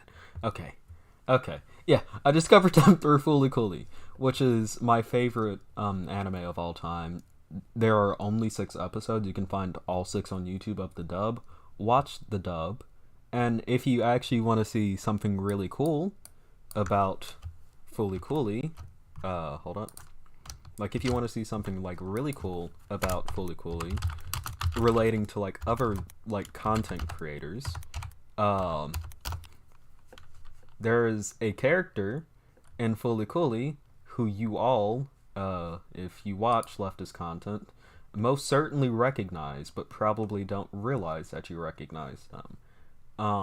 And that character is Lord Conti from Fully Cooley. Because Vosh's logo is him, like his face, inside of like Lord Conti, like from Fully Cooley. So if I which like that's just like a funny fucking because like Fully Cooley has been my favorite anime since like 6th fucking grade. I fucking love Fully Cooley, but yeah, it's like really cool because like that's like one thing that's like. Yeah. Fully Cooley's a really good anime. Please watch it. It's so fucking good. With that being said, I have a donut here, so I'm gonna eat that. And we're gonna watch Never's final water. Let me check my shit real quick, make sure y'all can hear. Okay, please tell me if we have any audio issues, and let's get into it.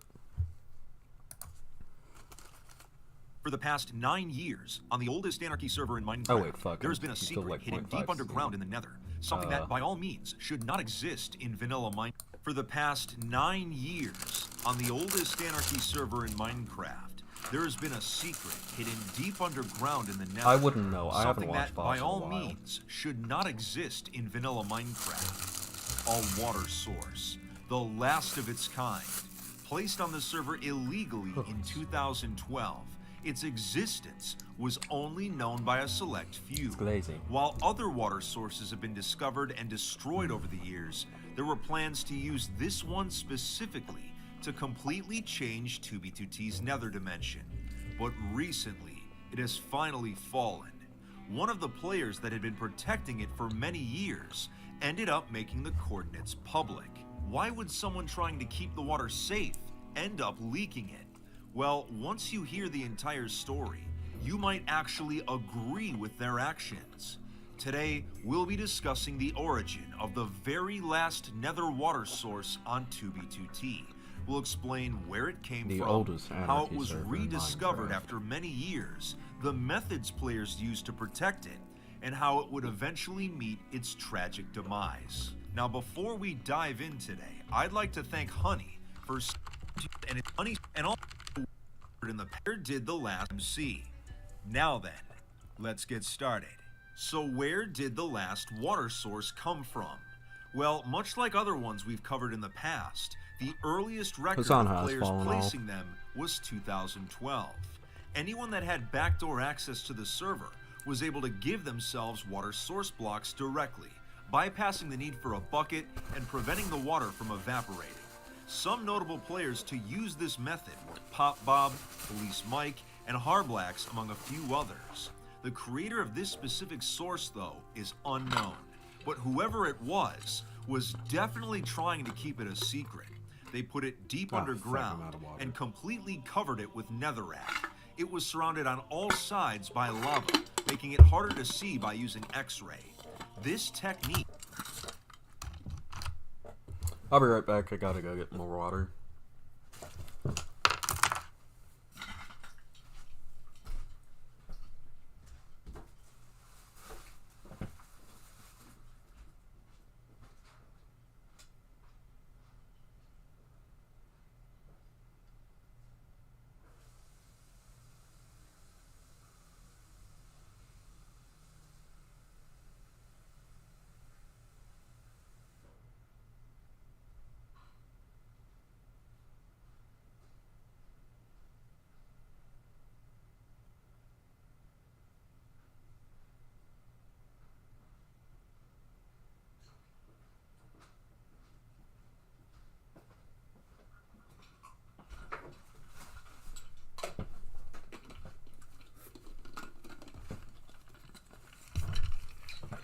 We don't restream content here on the Pillow stream. Okay. Ended up being incredibly effective. Despite the water being located about 2,000 blocks away from Nether spawn, it was concealed enough to survive for a very long time. For many years, as server events would unfold and groups would rise and fall, this puddle slept peacefully the entire time. But in 2016, during the height of one of the server's largest wars, a player that would eventually become the water source's protector joined for the first time. His name was Courier 6. Wanting to uncover the server's history, he began exploring as much of the map as possible. In a short amount of time, he became quite the base hunter. He eventually became so good at it that he started finding places that were unknown to the general public. He eventually became friends with a fellow base hunter named 4Pilot, and together, they began a project to follow every single chunk trail in the Nether. They circled spawn in a 100,000 block radius. It was incredibly time-consuming, but allowed them to find and document many places that had been lost to time. In some of my previous videos where we revealed things such as illegal end portals, Courier was usually the person that found them first. That's how good he was. In 2018, he would stumble upon his first ever water source in the Nether. Ancient Minecraft is really cool to watch. A remnant of the old. Although, which if you ask Zan this, he'll tell you that. But VidMC does lie and embellish a lot of shit. But like his videos are good for entertainment. It's kind of like the reverse of the Gravel Institute, you know. The only difference is, FitMC, the shit that he lies and embellishes isn't harmful. The Gravel Institute is. I'm so pissed over that. Actually, as a matter of fact,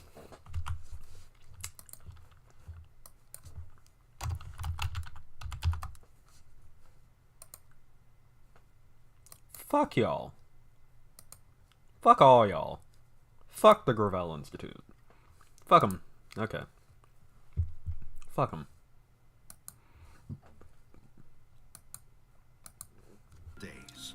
Going directly onto the Nether roof was no longer possible due to server plugins. Ship crunchers are amazing. He could do but admire it. He kept the location a secret and wondered if there were other water sources as well, since his ability to find the most secretive places on the entire server had earned him much respect in the community. Players would often come to him with information and data that helped with his exploration. In 2019, a player named Lamp would privately share a world download with Courier. It was all of 2B2T's Nether, going 21,000 blocks in all directions. What did I miss? Oh, they used a program to analyze it and discovered that there were several water sources completely undisturbed in the region surrounding spawn. As you could guess, one of them was the single source deep underground, right next to Nether spawn. Despite the area being a war zone, it had been hiding there the entire time.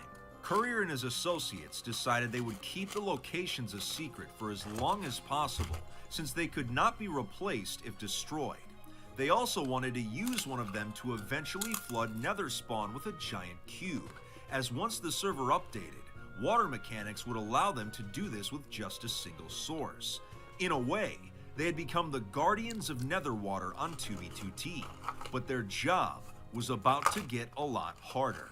A different group of players had discovered the Nether water that was hiding on the roof. Interesting. They would break the bedrock underneath the source, allowing the water to flow down into the area below.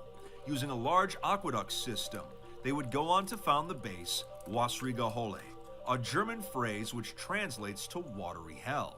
Courier and crew soon discovered that this base had been built.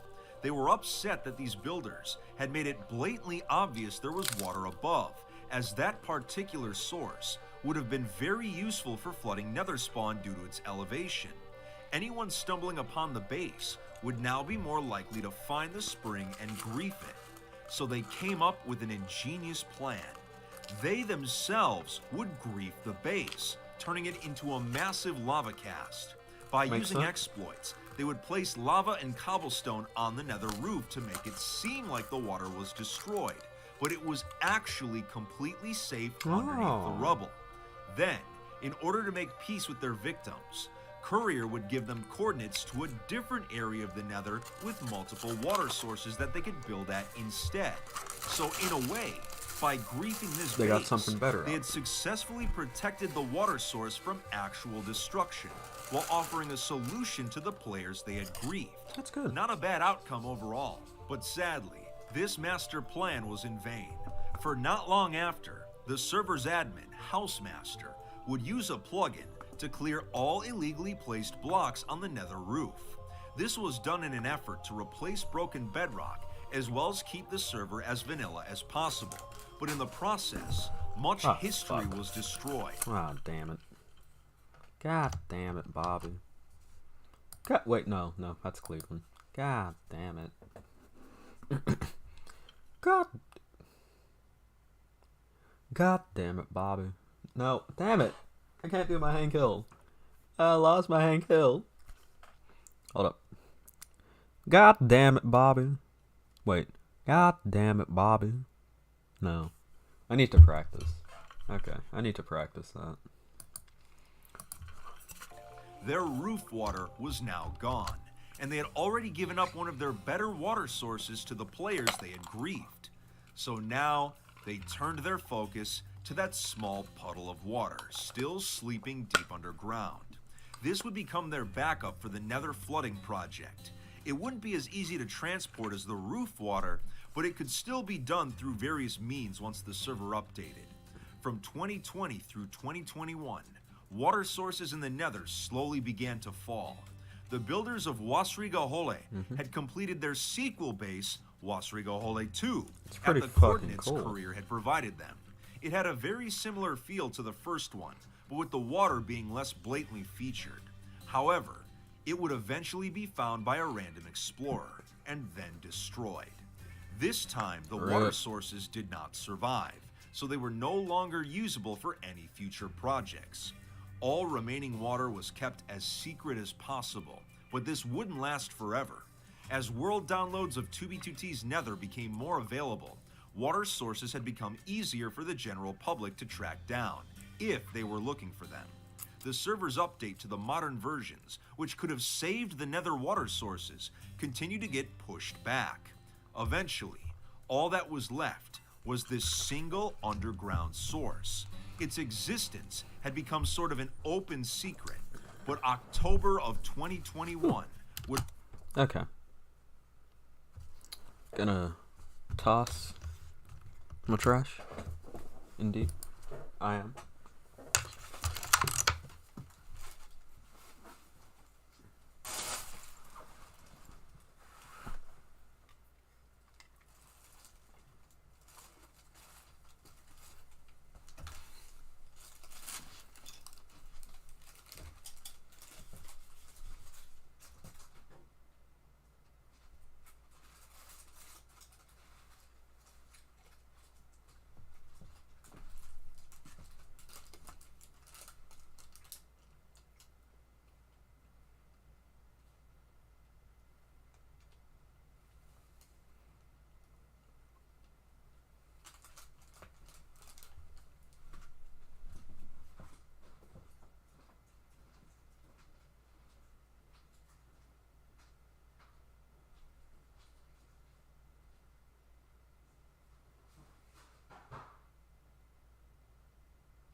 You know, I was thinking just now.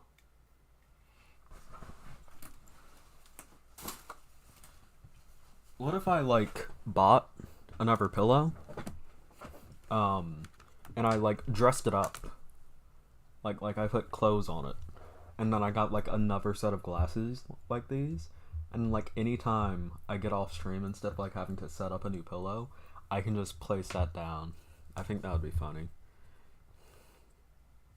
So you're gonna have to take off soon? Well, thank you for joining. It's fine with that. And yeah, watch Natty Features Everything at 5 when they go live. Okay. Should we finish? We have like 2 minutes left on the FitMC video. I think we're gonna finish that. Indeed. Would mark the final month of its existence. Courier discovered that a few players were attempting to sell the coordinates to it for real-world money. Within the past few years, it's become a trend to try and sell items and coordinates for actual cash, and some players have had notable success in doing this. So this made Courier upset. The water that he and a select few had spent years protecting was now about to be used to potentially scam an innocent player. With the server still not ready to update yet, there was likely no chance it would survive long enough to be used to completely transform the Nether as he had originally planned. He wasn't going to let it end like this. He decided to do something that he never thought he would do. He leaked it. He posted the coordinates publicly and invited anyone to come see it. The first players to show up were surprisingly not griefers, but explorers. They turned the single source into a small oasis. After 9 years of sitting buried in Netherrack, only 2,000 blocks from the server's most dangerous location, the water finally had its time to shine, and was free for everyone to see. But eventually, a griefer would show up and use a bucket to take the water for himself. Almost a decade of history turned into an indistinguishable item in a matter of seconds. To make things tragically ironic, he would then attempt to sell the bucket for real-world money. But no one was interested.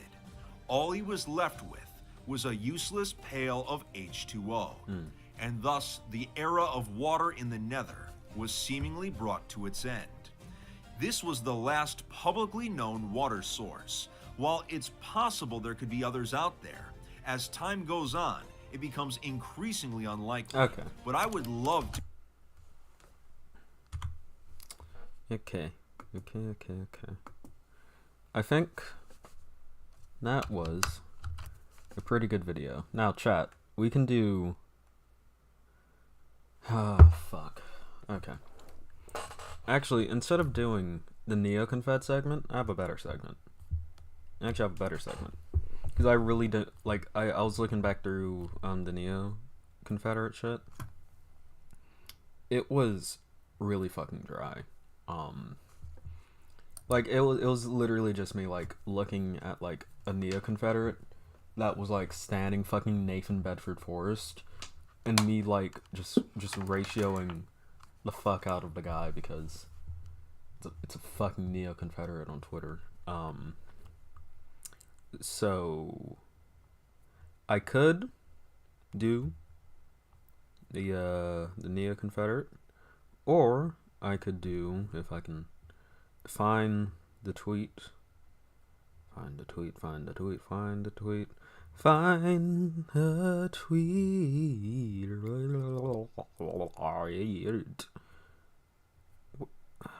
Where's the shit? Okay, no. There. Jokai Gonzo.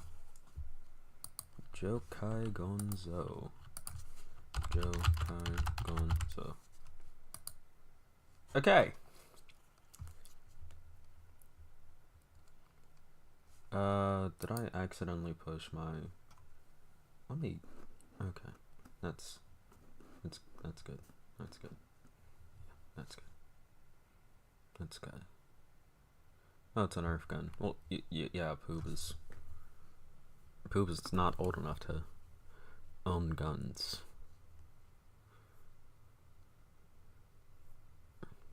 Indeed. See, 97 followers. Follow Poop.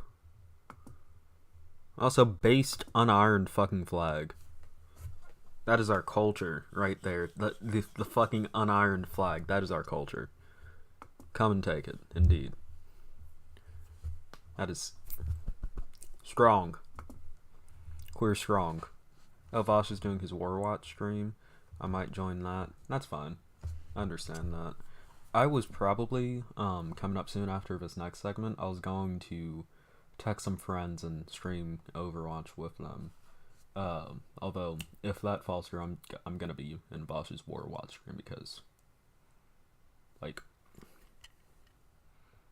come on, like, why the fuck would I not watch that? Anyways, last week,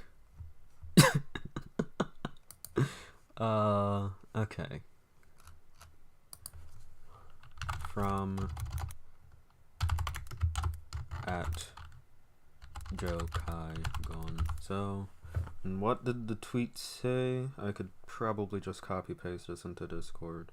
It was a fucking meme. God damn it. Please don't post a lot in your media. God damn it. Fuck. Why do y'all do this to me, man? Why? The 12th? Really? My fucking scrolling finger hurts, man. This is ridiculous. And I would show you what it is, but this person's a furry and I'm a... Well, no, they're Catholic. I was about to say, I'm afraid that they have, like, furry porn on their shit, but they're Catholic. It's actually what this is about. It's actually what this is about. What's this? This looks like good art. This looks like, interesting. Anyways,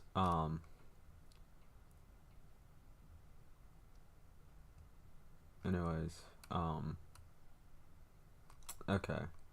Yep, Catholic shit. Yeah, Catholic. Yep, very Catholic. Very Catholic. Catholic. Scott Coffin. I've looked into church history and I haven't been able to find an instance where Christianity killed millions of What the fuck are you on about? Okay. Yep, February 12th. February 12th. If this is what you call cringe, and I do not wish to see what you call base. Okay, yep, this is a Catholic. Just straight up trad caffing it. It came to me within a dream. Not everyone is who they seem. All these words we can't redeem. It's a good song. I can't sing, but it's a good song. Like the great magic of our world. Found it! Corroborated by her words. It's blind and blind as antidote.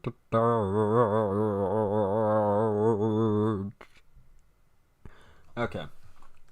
So, let me record segment. Did someone just get home? Someone just got home.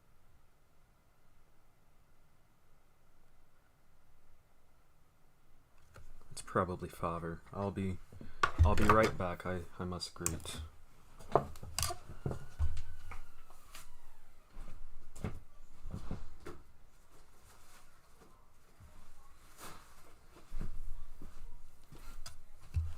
Hold it.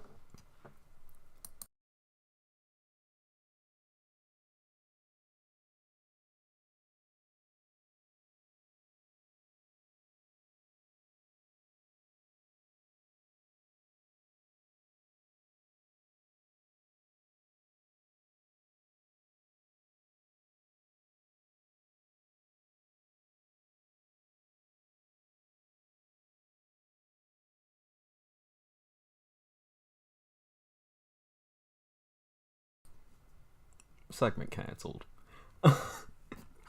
Can't do that one. Not at this time. Not right now. I cannot do that one. Okay. If anyone has like any suggestions as to a segment I can do, I will do it. Hi, new webcam looks good. Thanks, Lonnie. Welcome to stream.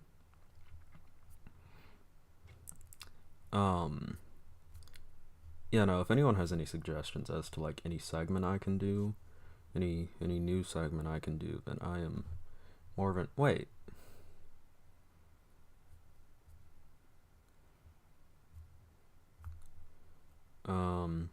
Oh god. Oh god. Oh. Okay.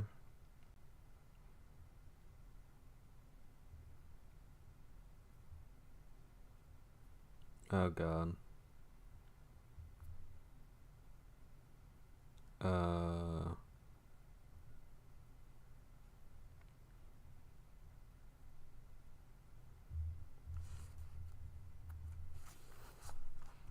New segment.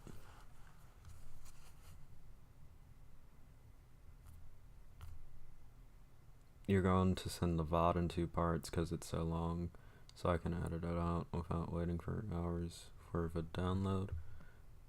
Alright, I can do.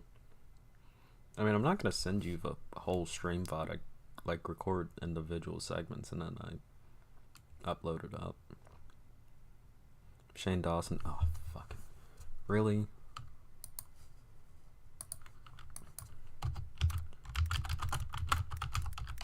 No. Nar. Nar. I'm not what? That's 40 minutes. That's a different stream. That's a different stream. BLM stuff would be cool, maybe? I think I might do like a prepared video on that. Ooh, hold up. It's ooh. Ooh. Ooh. Don't pay attention to Demon Mama streaming. Ooh. Ooh. Don't pay attention to Voss streaming either. Ooh. Ooh. Ooh. That's you. That's you. That's what I'm covering on my podcast tonight. I'm not doing a Sonic segment. Adele not going to Vegas. No. No. How about,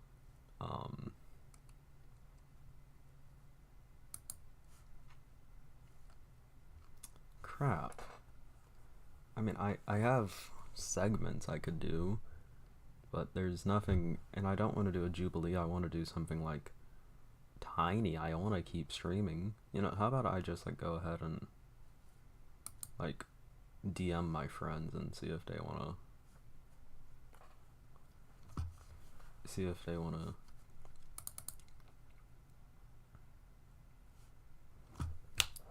okay. But at some point I can't cover that. Natty features everything. That's gonna be another stream. I can't cover that.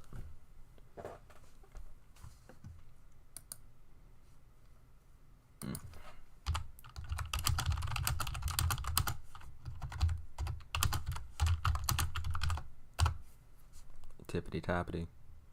So they've been up to lately. See, that's one I can't cover.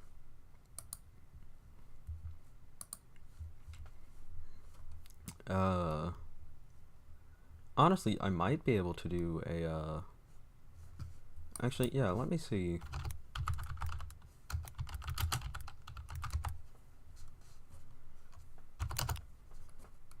Vertus Joe, what has he done?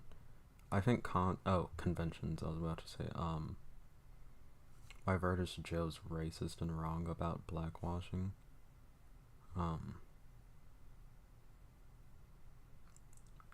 No. Pride is for everyone, community critique, okay. Gen Z is being brainwashed. Who are you? Don Stever. Dreamstan believes he's actually, wait. My viewers can, Weeb's last straw. Why do I even cosplay? Trolling Weebs on Amigo. Pokimane does it. Did I? Fat acceptance. So I interview.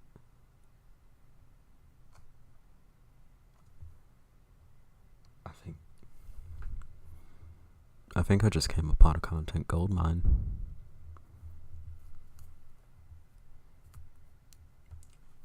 I think I. Holy shit! How many subs? 750k. Look at him. He looks so trashy. Look at him. Fake disorder. Okay, that is pretty cringe. Non fake disorders on TikTok, please. African moist critical. What's this one? This one is 8 seconds. What's? Yeah, baby! That is what I've been waiting for! That is what it is all about! Woo! Interesting. Is this guy like actually African, or did he? What's up, Donahue? What's up, YouTube? Welcome back to another video. Okay, he's not from Africa at least. At least if he is, he is.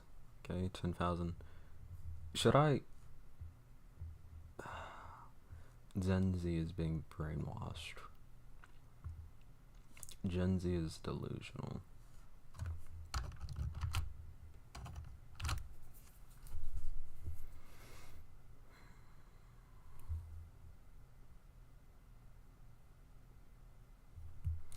I'm contemplating whether or not. Let me. What happens when you hand over an iPad to a crying 5-year-old just for them to shut up? You get adults with a very active imagination and a very high need for attention. They don't know how to entertain themselves naturally and instead depend on quick fixes for everything. But that's just the tip of the iceberg. In all honesty, Gen Z is headed down a dark rabbit hole. And I'm not even sure who to blame here. Is it the internet itself, or is it the unsupervised use of it over all these years? Maybe it could be the inflated ego this generation has developed. What do you expect when children are getting trophies for ranking last in their class? Take cancel culture for an example. The Gen Z invention that gets people canceled for Instagram posts, Halloween costumes, basically anything, you name it. It's toxic as hell to say the least. And it's not like people are genuinely changing their bigoted views. Yep. We got content. What happens when you hand over an iPad to a This is content. This is content. This is content. This is content, ladies and gentlemen. This is content. This is content. This is content. Content. I have content. Content, baby. I just found content, baby. I have 6 people watching, baby. Jesus Christ, that is disheartening. Although I guess it makes sense now. I doubt 14 people would like sit by and watch me just like. Okay, it's an 11-minute video. We can. So here without the glasses, we were going to do a segment, and then something came up. Can no longer do that segment at this moment, so thankfully I came up on another beautiful source of content, who is our kind friend here, who I just discovered. Don Stever, a 750k Andy. As an older Gen Z person myself, I decided to spit some facts on Gen Z and how it was being brainwashed. This is a different type of video, so let me know your thoughts. Okay. Let's check the comments. He's not even trying to control, he's educating a lot of people. Coming from someone with a real dissociative disorder. Yeah, it is bad how Gen Z glamorizes dissociative disorders. That's bad. As a Gen Z. Okay. I can 100% without a doubt say my generation will be both the greatest and worst generation. We're doing it. We're doing the meme. Humans just weren't ready for the internet, man. True. As a fellow Gen Z, this makes me embarrassed to have to apologize for my mates. You're really articulate. Okay. I was born in 2004. I'm 17 and honestly just disappointed. People that were born from 2.7 and the rest of Gen Z from there, a lot of them act really crazy. Oh god. Oh god. The native language has always had gender neutral pronouns. It's quite bizarre to see how it's a big issue in a lot of places. Let's see, okay. I gotta say that Gen Z didn't invent furries. The furry community actually has a surprisingly, yeah, it does. You can ask Poop about that. I can't believe. Okay, let's just watch the video. This should be good. What happens when you hand over an iPad to a crying 5-year-old just for them to shut up? You get adults with a very active imagination and a very high need for attention. They don't know how to entertain themselves naturally and instead depend on quick fixes for everything. But that's just the tip of the iceberg. In all honesty, Gen Z is headed down a dark rabbit hole, and I'm not even sure who to blame here. Is it the internet itself, or is it the unsupervised use of it over all these years? Maybe it could be the inflated ego this generation has developed. What do you expect when children are getting trophies for ranking last in their class?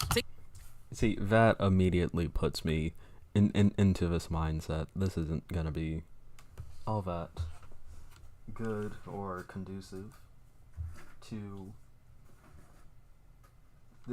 basically like arguing participation trophies bad. So that's gonna do it. That's gonna do it.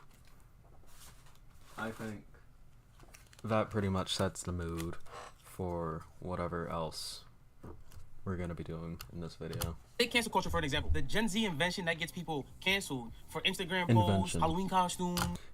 Don't tell them about the Salem witch trials. Don't tell them about it.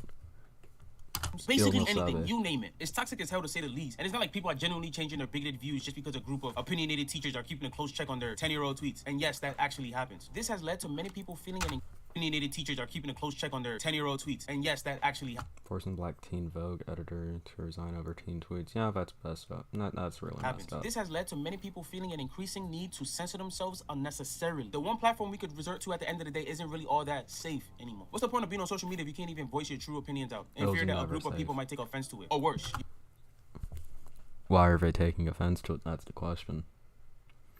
If you're saying something like, I like potatoes, and then someone is accusing you of supporting the exploitation of Irish people through liking potatoes, then yeah, you are being like lampooned for no reason. But if you're saying like legitimately offensive shit and people are saying to you, hey, that's pretty offensive, let's not say that, you aren't being canceled. You're being called out for bad shit and being a bad person. That's what humans do.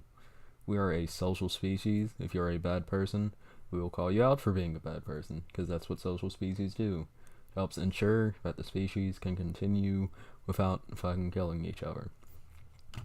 You're gonna get suspended. If you can't be yourself on the internet, what's the point of using it at all? And let's be honest here, how is it any different from the offline world? The fact that social media sites would go that far as to suspending your account for saying something in the slightest way politically incorrect shows how deep that this problem is. In fact, again, it depends on what he considers slightly politically incorrect. Also, just ba-da-ba-ba-ba, I'm loving it.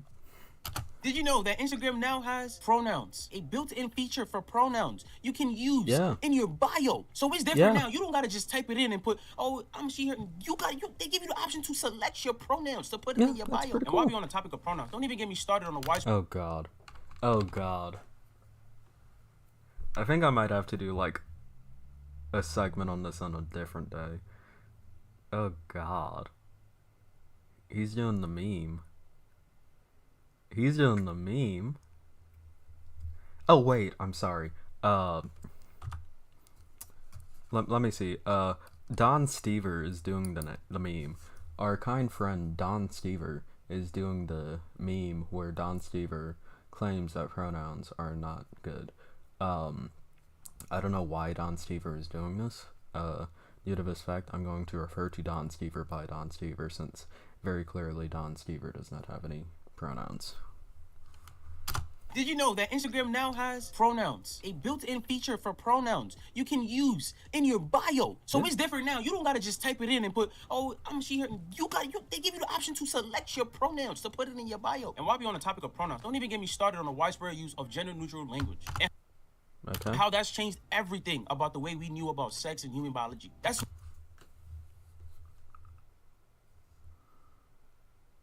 I'm not in a state of energy right now where I feel like I can properly cover this video, so I'm gonna end the recording and I'm gonna load up some video games and I'm gonna do this one later, because there are some things that I want to say and there are some things that I know I'm gonna say, but there are some things that I can't say right now.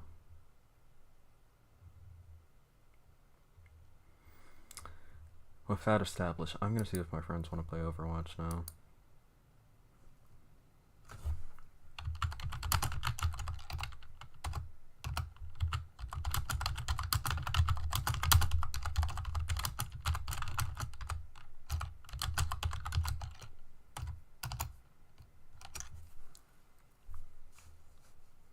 Let me... I can't hear. Okay. Boom. Bamp. And join call. Okay, hello. Hola. Okay. Everyone, this is my in real life friend. Say hello, in real life friend. Hello, I'm the real life friend. Yes, this is a real life friend. We're gonna play some Overwatch now. And do not say slurs, please, real life friend. I don't say slurs. Yes, you do. Zen does. You save the ones that you can say, but you still save them. Please don't do that. Okay. You say them too. Huh? Yes, of course I do. Not on stream. That's gonna get me cancelled. Poop. If you're still here, could you make like an announcement in my server that, well, actually, AC, are you fine with me getting like some viewers in if I could potentially? I don't care. Whatever you can do to promote yourself, go for it. Alright. Poop, if you could make an announcement in the server about like, I'll take like people who want to play with us, and if you won't, please do that, please, indeed. An announcement. Indeed. Okay. Loading it up now.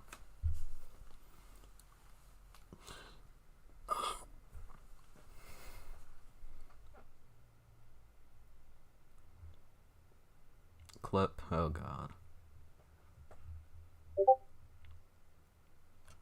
Okay. Invite me. Okay. Okay, yeah, I should also probably stream this. Okay, chat, can you see it? Well, I guess it'll come up on my screen.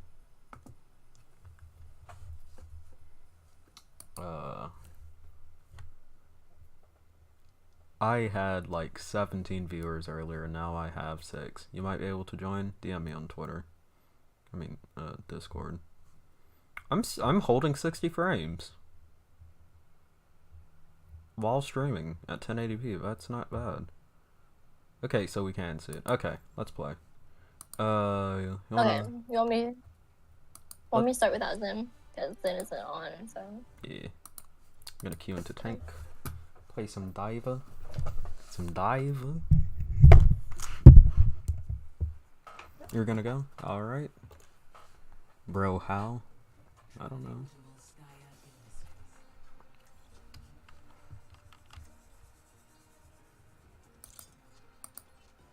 Oh. Oh. Oh no. Oh no. Oh no. What are we knowing about? Oh, it was a little glitchy for a second there. Oh, yep. What frames? Okay. I am like just teetering over 60.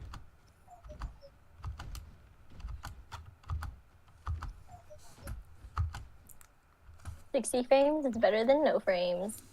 Yeah. But it's not ideal. Oh my god. Okay, dude. What? This is Border in my game. Oh my god. In our elo? Okay. There's porting. Oh my god.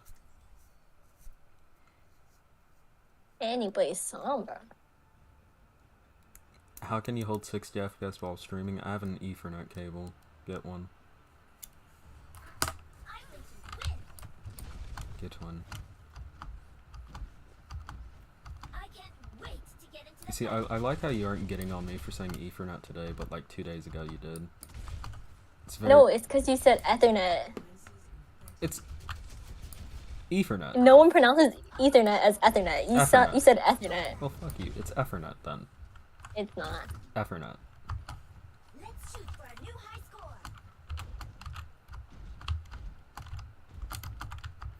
Dude has the ugliest widow skin ever. It's okay. Honestly.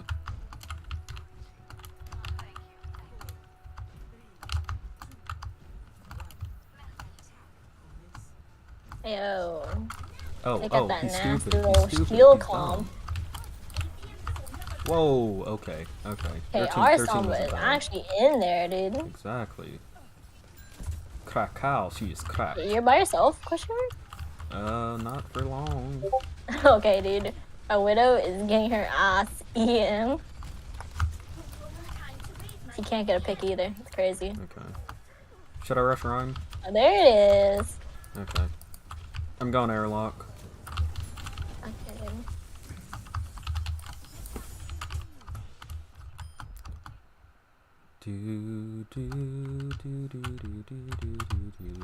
Okay, they're on the other side high ground, so... Okay, never mind, there's a jumper right here. Oh, Oh my Jesus. god, that hurt. Help me! Oh my god. I got you. You have both healers Thank on you. you. You can dive, you can dive, you can dive. We can dive? Gotcha. Rats down. Okay, dude. Okay, dude. Ooh. How do they Oh, do shit, it? They whipped out the sword.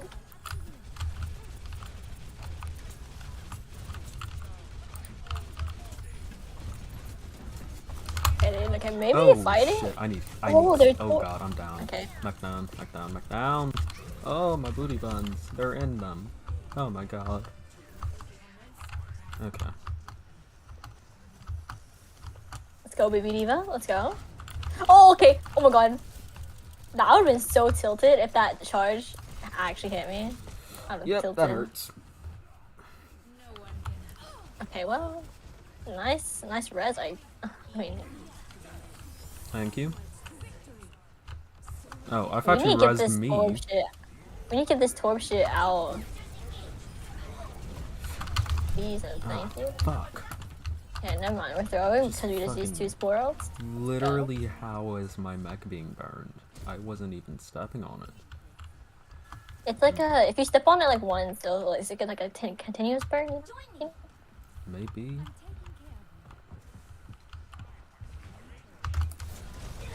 Okay. I know this is a dumb move, but I'm like legit That was rushing very- in. I know it's a dumb move, but I'm trying to draw attention to me. Which I did. Okay, Morpho, this is not. Okay. Our Widowmaker is Okay. bad. Bye. I'm dead. Okay, never mind. Come on, Widow, please. Please. Okay.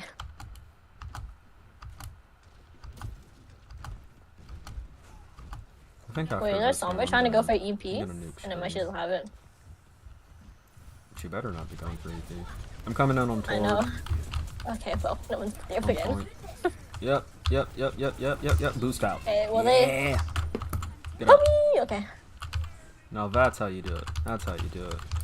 Where is our team? Where is our teams to go? We're so separated. It's crazy. I don't Look, know. oh, there's a Ryan here. I have ult, almost.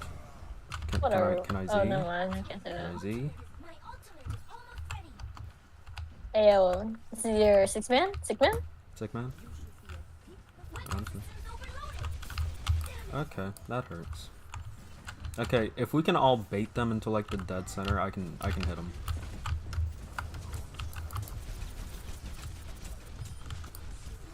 If our widow could do something. Thank you. Okay. But yeah, no, for real. If we can, okay. They're dumb. There you go. They're dumb. They're dumb. I got them. What? Hey, you got the do you turret. mean? Good job. What do you mean? You got the turret. What do you mean? I know I should have. Oh, this is not that good of a That's EP. fun. That's fun. That's so fun. That's so fun. That is so Let me good. res. Let me res. Oh my god, they let me res.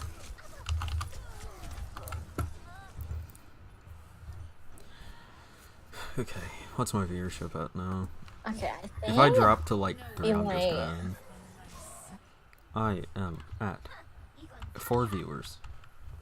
Let's Screw it, go. I'll end.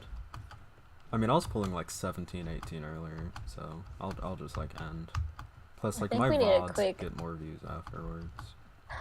We need to switch off of this widow. This widow is not working. I'll probably have a lot more right now, but like Vorsh is streaming, so it's like I'm not getting anything from that.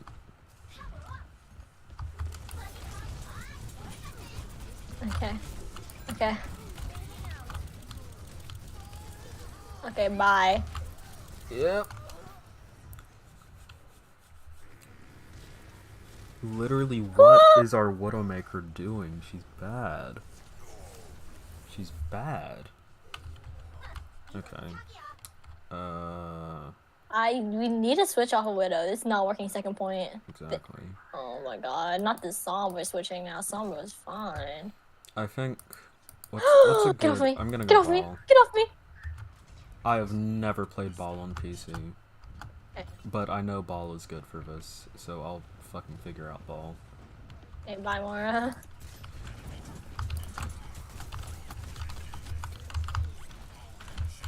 Ball. There's in. Ball. Okay, I'm bad. Yeah, well. I'm bad. Yeah. This is embarrassing. I don't know what we're doing. As a team, we're so, like, not coordinated. It's crazy. Mostly because our widow can't get a fucking pick. But... Thank you.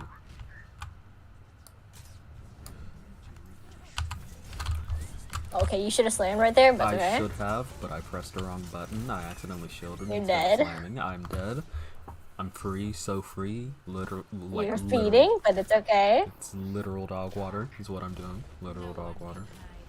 Dude, widow, please just get something. Please. Dude, just one shot. I guarantee you what happened with the widow is that dude. The widow got like a really cool new skin. I'm gonna kill myself. Go in, slam. Damn it. Get slam again? Yep, didn't slam again. I accidentally pressed the wrong button again. Indeed. How did our widow die? That's what I want to figure out. Cause like literally, who's attacking her? Who's attacking her? Oh, C9! Oh my god.